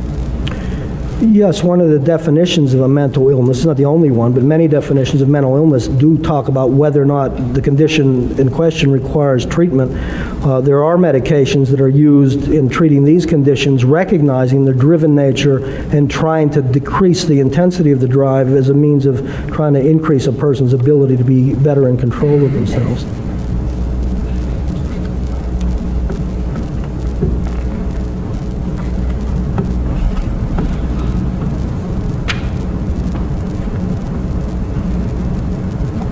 It is clear, based upon what you have learned, that Mr. Dahmer, during the course of the years from 83 through 87 and even into 89 and into 90, whatever, was in fact in a position where he was being observed by others, such as the court system and by probation officers and psychologists and in fact psychiatrists. Well, I'm aware there were times when he was on probation. I'm aware there are doctors, that he's seen. I'm aware of the facts that you're describing. Was he at any time, based upon what you've been able to learn, being treated with any kind of medication that would normally be dispensed by a psychiatrist for a person with a paraphilic or disorder? No, he's never received treatment for this disorder. I think there was, as I mentioned earlier, denial and rationalization. I don't think at a certain point he even saw the need for it. I think he gave up at one point and wasn't even, the power of what was driving him basically took over, and he didn't have any interest in his own on seeking out treatment. Did you discuss with Mr. Dahmer as to why he did not seek treatment for the paraphilic disorder or to stop these killings? Yes. What did he tell you? He told me several things, and I also made several observations. It wasn't only a matter of what he told me, but he talked about, well, let me back up on this. He did tell me there was a time when he was trying, so maybe I better put it in a historical sequence. Please do. Mr. Dahmer tells me, and again, he's told others, but I'll just talk about what he's told me, that he committed the first killing in Ohio, as we talked about earlier, when he was about 18 years of age. There'd actually been what I would call a near miss before this, where he'd been riding a bike and had a club and was thinking about it. Thank God didn't, but tragically then ultimately did the first killing in Ohio, and apparently was quite appalled at himself afterwards, and then went, as we've talked, for about 9 years fighting this. He went into the service, where there was a lot of structure present for a couple of years, had some drinking problems, came out, went to live at his grandmother's house, for a period of time was going to church and praying and trying to do that. It was during that time period, after the first killing and between the second, where the examples I gave earlier came into play. He had thought about perhaps going to a cemetery and getting a body. He was still having these urges and desires, but that was something he thought might help him to not succumb to them. I gave the other example of the mannequin, and he took a mannequin from a store and again tried to do that. There was an incident that occurred during this period when he wasn't acting, where a man in a library approached him and propositioned him sexually. It also, he tells me, and it was my judgment, he was telling the truth on this, trying not even to get into the gay lifestyle. Ultimately, after that incident, although he didn't go with that particular man, he got back involved in the gay lifestyle. He ended up not killing, but starting to go and put things in the drinks of people at bathhouses and so on, so that they would be kind of in this half dreamlike state, but still not crossing the line of another death. And then apparently in a very intoxicated state, going to the Ambassador Hotel, and I think clearly the evidence supports it wasn't planned, because he had no escape plan. He hadn't arranged to be able to get rid of a body. Apparently wakes up in this drunken stupor with this man next to him dead, and there's no doubt in his mind who's killed him, but he says he doesn't remember, and I suspect he'd blacked out from intoxication and so on. And then he figured out a way, since the body was there, to ultimately get it out. And what he tells me at that point is that, he had, in a sense, fought the good fight. Here he is with this dead body. This disease was, he didn't use the word disease, I'm sorry, I want to be accurate. These urges, this compulsion is the word that he would often use, it was overpowering him. Perhaps it was his destiny to do it. Maybe it was the work of the devil. He started he was perplexed and trying to understand it and totally demoralized, and at that point I think really gave up trying and simply allowed the disease to go on unchecked. Do you feel that that was his choice, was it not? Okay, now I'm sorry? That was his choice not to continue. I think he was fighting very hard for many years, is the point I'm making, not to give in to these urges. I think, as I said, he became overpowered and demoralized and just, metaphorically speaking, was beaten by the disease and just ultimately gave up trying.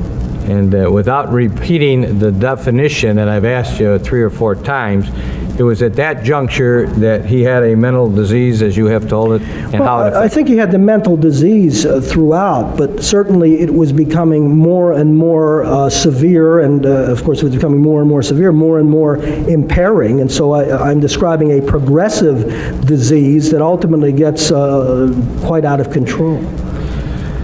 You feel, based upon your knowledge and experience as a clinical psychiatrist, a psychologist, and a doctor running the sexual disorders clinic, that Mr. Dahmer was honest with you during the time that you were talking to him? Fundamentally, during the time when I was talking to him, I think he was. I think he had been earlier on. As I said, there were some distortions in terms of what he'd said to people earlier. I was trying to look at whether he was honest. I was looking at what he'd told other people to see if it was consistent and try to make a judgment about how to weigh what he was saying. I mentioned earlier he'd held back in the confession about the drilling of the holes. But again, to answer your question, I'm cognizant of not getting off the point. The answer is yes. I felt that when I was speaking to Mr. Dahmer, he was essentially honest with me. That was my opinion. Did Mr. Dahmer at any time try to point the finger at some other outside force that caused him to do this, or did he accept the responsibility? He accepted. As I said, he was perplexed. He kind of wondered in a philosophical way about whether this was an evil force, the work of the devil. But, as I pushed him, he was trying to see, as I said earlier, if he was ill. He wasn't blaming it on that. He wasn't saying it was that. He was just trying to figure it out, but basically said, I'm responsible, I've got the answer to God, things of that nature. You were aware of the fact of his confession? I'm sorry? You were aware of the fact of his confession? Yes, sir. I had seen the confession prior to seeing him. And did the things that you talked to him, were they consistent with this confession? Yes, obviously, when there's this volume of material, people aren't going to have verbatim what they said before. In fact, it was verbatim. You'd wonder if they memorized it. But essentially, and I've already talked about some of the discrepancies, but essentially he was telling me pretty much the same thing. How about prior to him being arrested? Do Did you come to learn whether or not he had been honest in the past when he was dealing with people? Yeah, that was an entirely different situation. He had been very dishonest. As I mentioned earlier, I think that he'd reached the point of giving up, of not even wanting help. I think he was in denial. I think he was, well, I won't repeat myself, but no, absolutely, he was not honest with a number of people with whom he'd been involved prior to the time that he had been apprehended.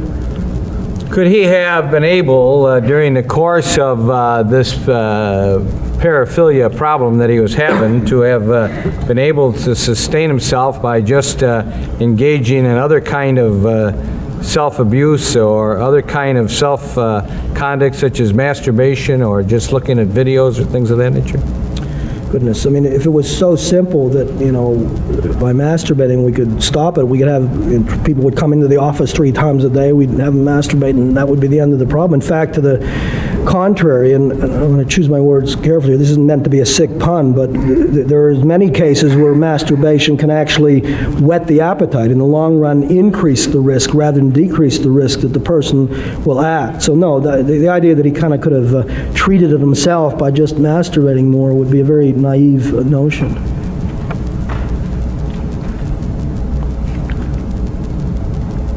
I don't want to, I'm going through some of my notes so I don't go over the same area. Okay.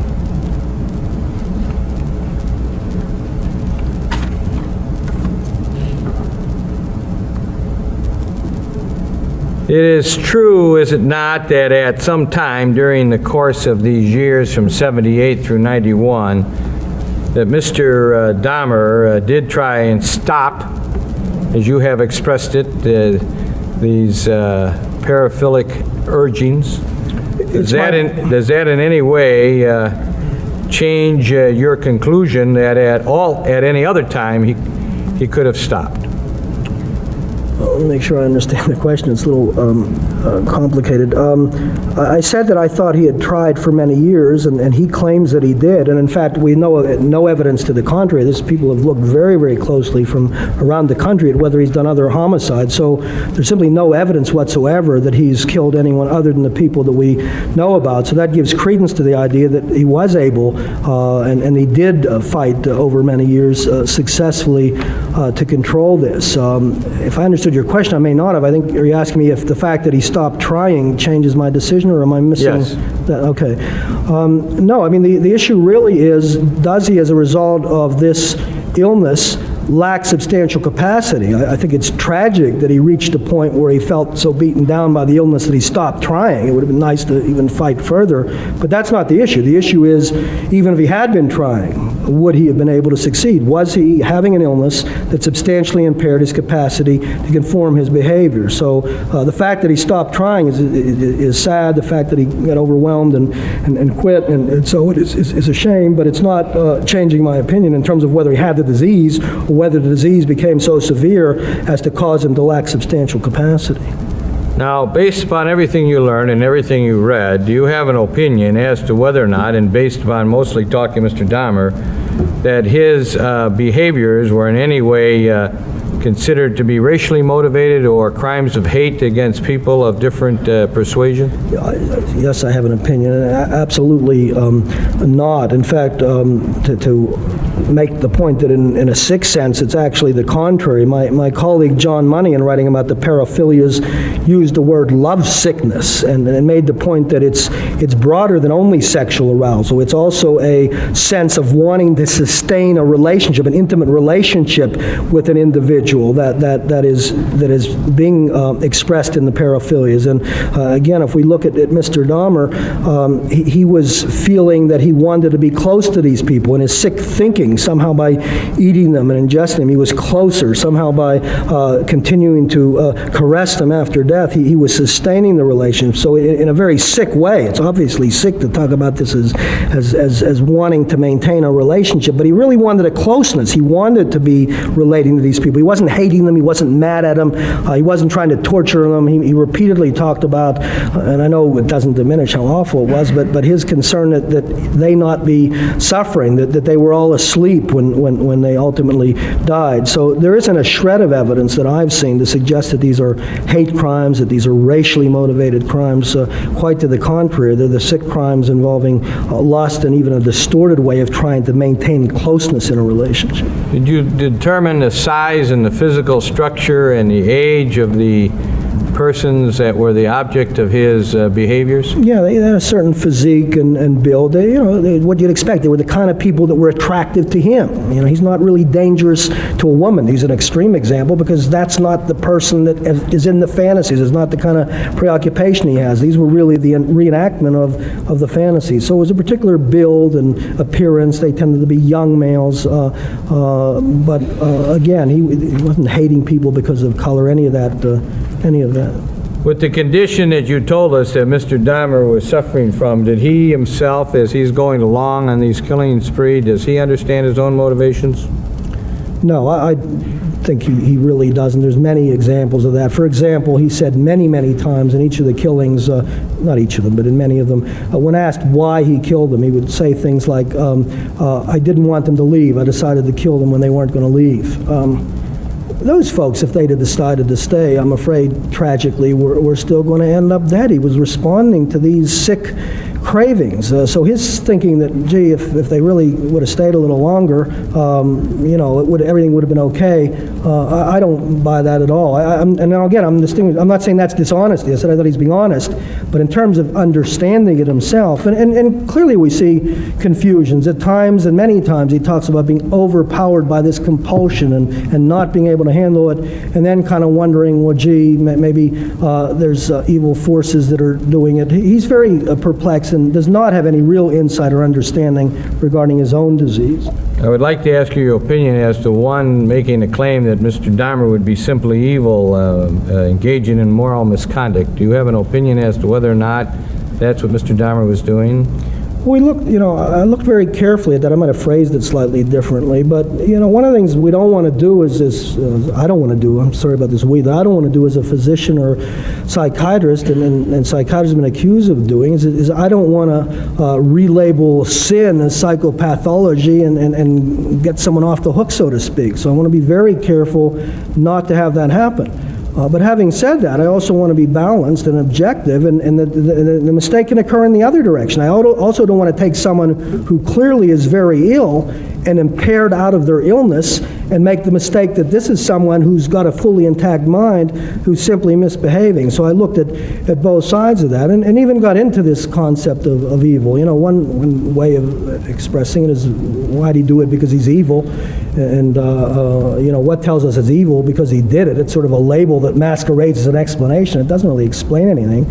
And then the other way is to try to see if science and medicine can help us have a better understanding. Is there knowledge out of the work we've done that tells us that there are diseases such as paraphilias? Is there knowledge out of the work we've done that says that people do have fantasies and urges? I mean, unless Mr. Dahmer called me up or read DSM-3R between the time in which he was arrested and gave his confession to find out what the DSM-3R said, his words are almost a textbook description. So my point is that I felt that there were pieces of information out of my knowledge and my expertise that would help me understand this as something a bit in a more sophisticated way than simply thinking it was evil. And again, to repeat, because I didn't want to lose it, I am rambling a bit. I did want to be sure we weren't excusing sin by calling it psychopathology, but I also wanted to be sure, and that was my final conclusion, that we weren't saying someone was simply misbehaving when indeed they were ill and very impaired out of that illness. I only have a few more questions that just kind of cover up. They've been asked. Hopefully they're not so repetitious, but I still think they're necessary. Are the psychiatric opinions that you have rendered here today made to a reasonable degree of psychiatric certainty? Yes, and I can summarize if you want why, but just to answer your question directly, yes. Is the mental disease that you have ascribed to Mr. Dahmer, is that made to a reasonable degree of psychiatric certainty that he was suffering from that mental disease each and every one of the charged homicides, beginning with the one that took place after the Ambassador Hotel in 1987? Yes, sir. is your opinion that he lacks substantial capacity to conform his conduct to the requirements of law on each and every one of those occasions made to a reasonable degree of psychiatric certainty? Yes, sir. Is your opinion that his substantial capacity was lacking because of the mental disease that you've ascribed to his condition made to a reasonable degree of psychiatric certainty? Yes, sir. Do you have an opinion to a reasonable degree of psychiatric certainty whether or not, as he progressed along this killing spree, his capacity was becoming more affected to a greater degree than the just prior to killing? You understand my question? Yes, and I do have an opinion. I can tell you what it is, and if you want me or don't want, I can explain it depending on what you want. But I do have an opinion, and my opinion is that as time went along, the disease became more severe, that it was more progressive, and that because it became more severe, the impairment became progressively more severe. Was the impairment ever absolute?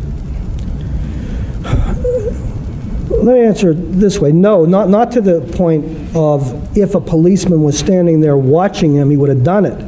But it certainly got very close to the point where he was doing it with the policeman almost standing there watching. And if you want me to explain that, I can do that. When was it that his impairment got to the point, well, strike that. If he did it when a policeman was there watching him, how severe then would the impairment have been? Well, I hope it didn't get lost, sort of said I have to decide about this concept of, you know, he's got this disease, does it cause him to lack substantial capacity? And nowhere did it say that he has to lack all capacity. I suppose if he was going to do it with the policeman standing there watching him, we'd have to say this is a person who had no capacity whatsoever, and I don't think that such a person exists. And if that were the criteria, I suppose we wouldn't be even in a court of law addressing the issue, because it'd be an issue that was moot. But about a situation in regards to the Dahmer case, based upon what you have learned, when Mr. Dahmer's impairment affecting his capacity became so strong that you want to tell us about when it rose to that level with a policeman at his elbow. Well, I'll describe, you know, because I'm trying to give the people an understanding of how I thought about this so they can decide if it makes sense to them. Let's start with it's all tragic. I was going to say the tragic, but it's all tragic. But the tragic situation where the young Laotian boy, and I'm sorry, I'm afraid to stumble over his name, so I don't want to try it. I don't mean to be disrespectful. But the young Laotian boy was taken back into his house by the police officer who had no way of understanding what was happening. At that stage of things, Mr. Dahmer at that point was in a situation where he was on probation for a prior offense.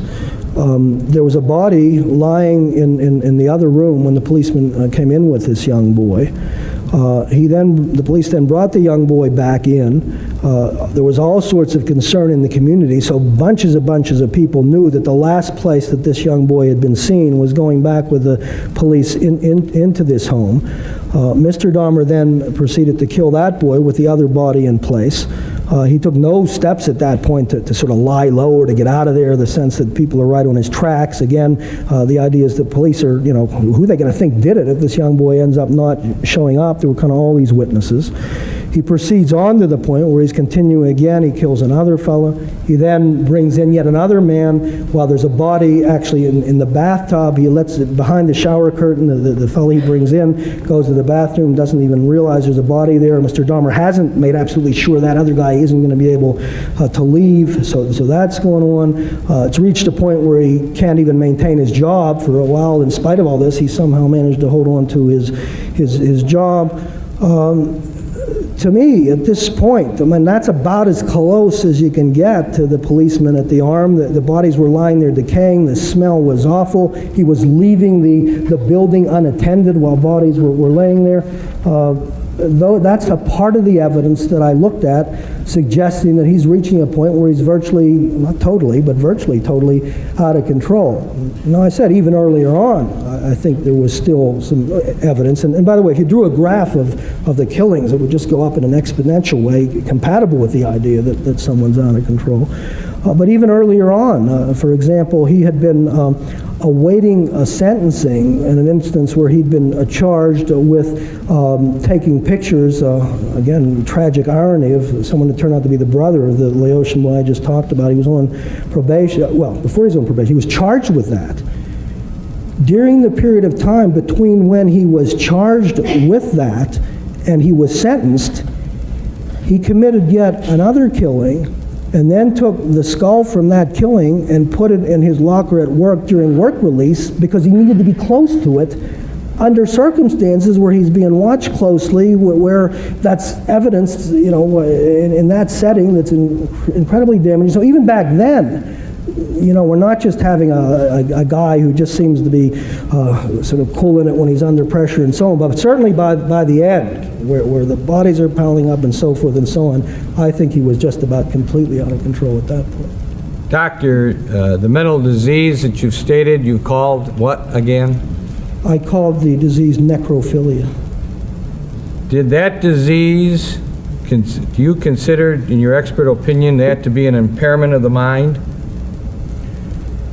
Well, I mean, if that's not an impairment of the mind, and I don't, oh God, I hope, I'm not trying to sound snarky, but, you know, if that's not an impairment of the mind, I don't know what is.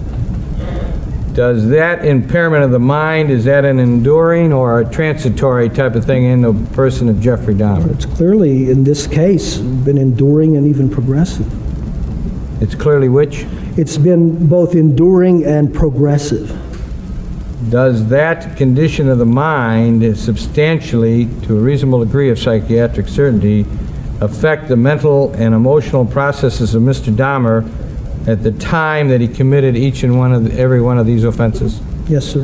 And you make that opinion to a reasonable degree of psychiatric certainty? Yes, I mean, it's fundamental to his mental processes. We're talking about the mental processes themselves that are the very essence of what this is all about. Doctor, did you have occasion to look at pictures that were taken, some virtually 500, 3 more minutes, that's why I'm just finishing up now. I thought maybe... I'm looking for a breaking Yeah, point. this would, I think I should just finish up. Okay. Then we can,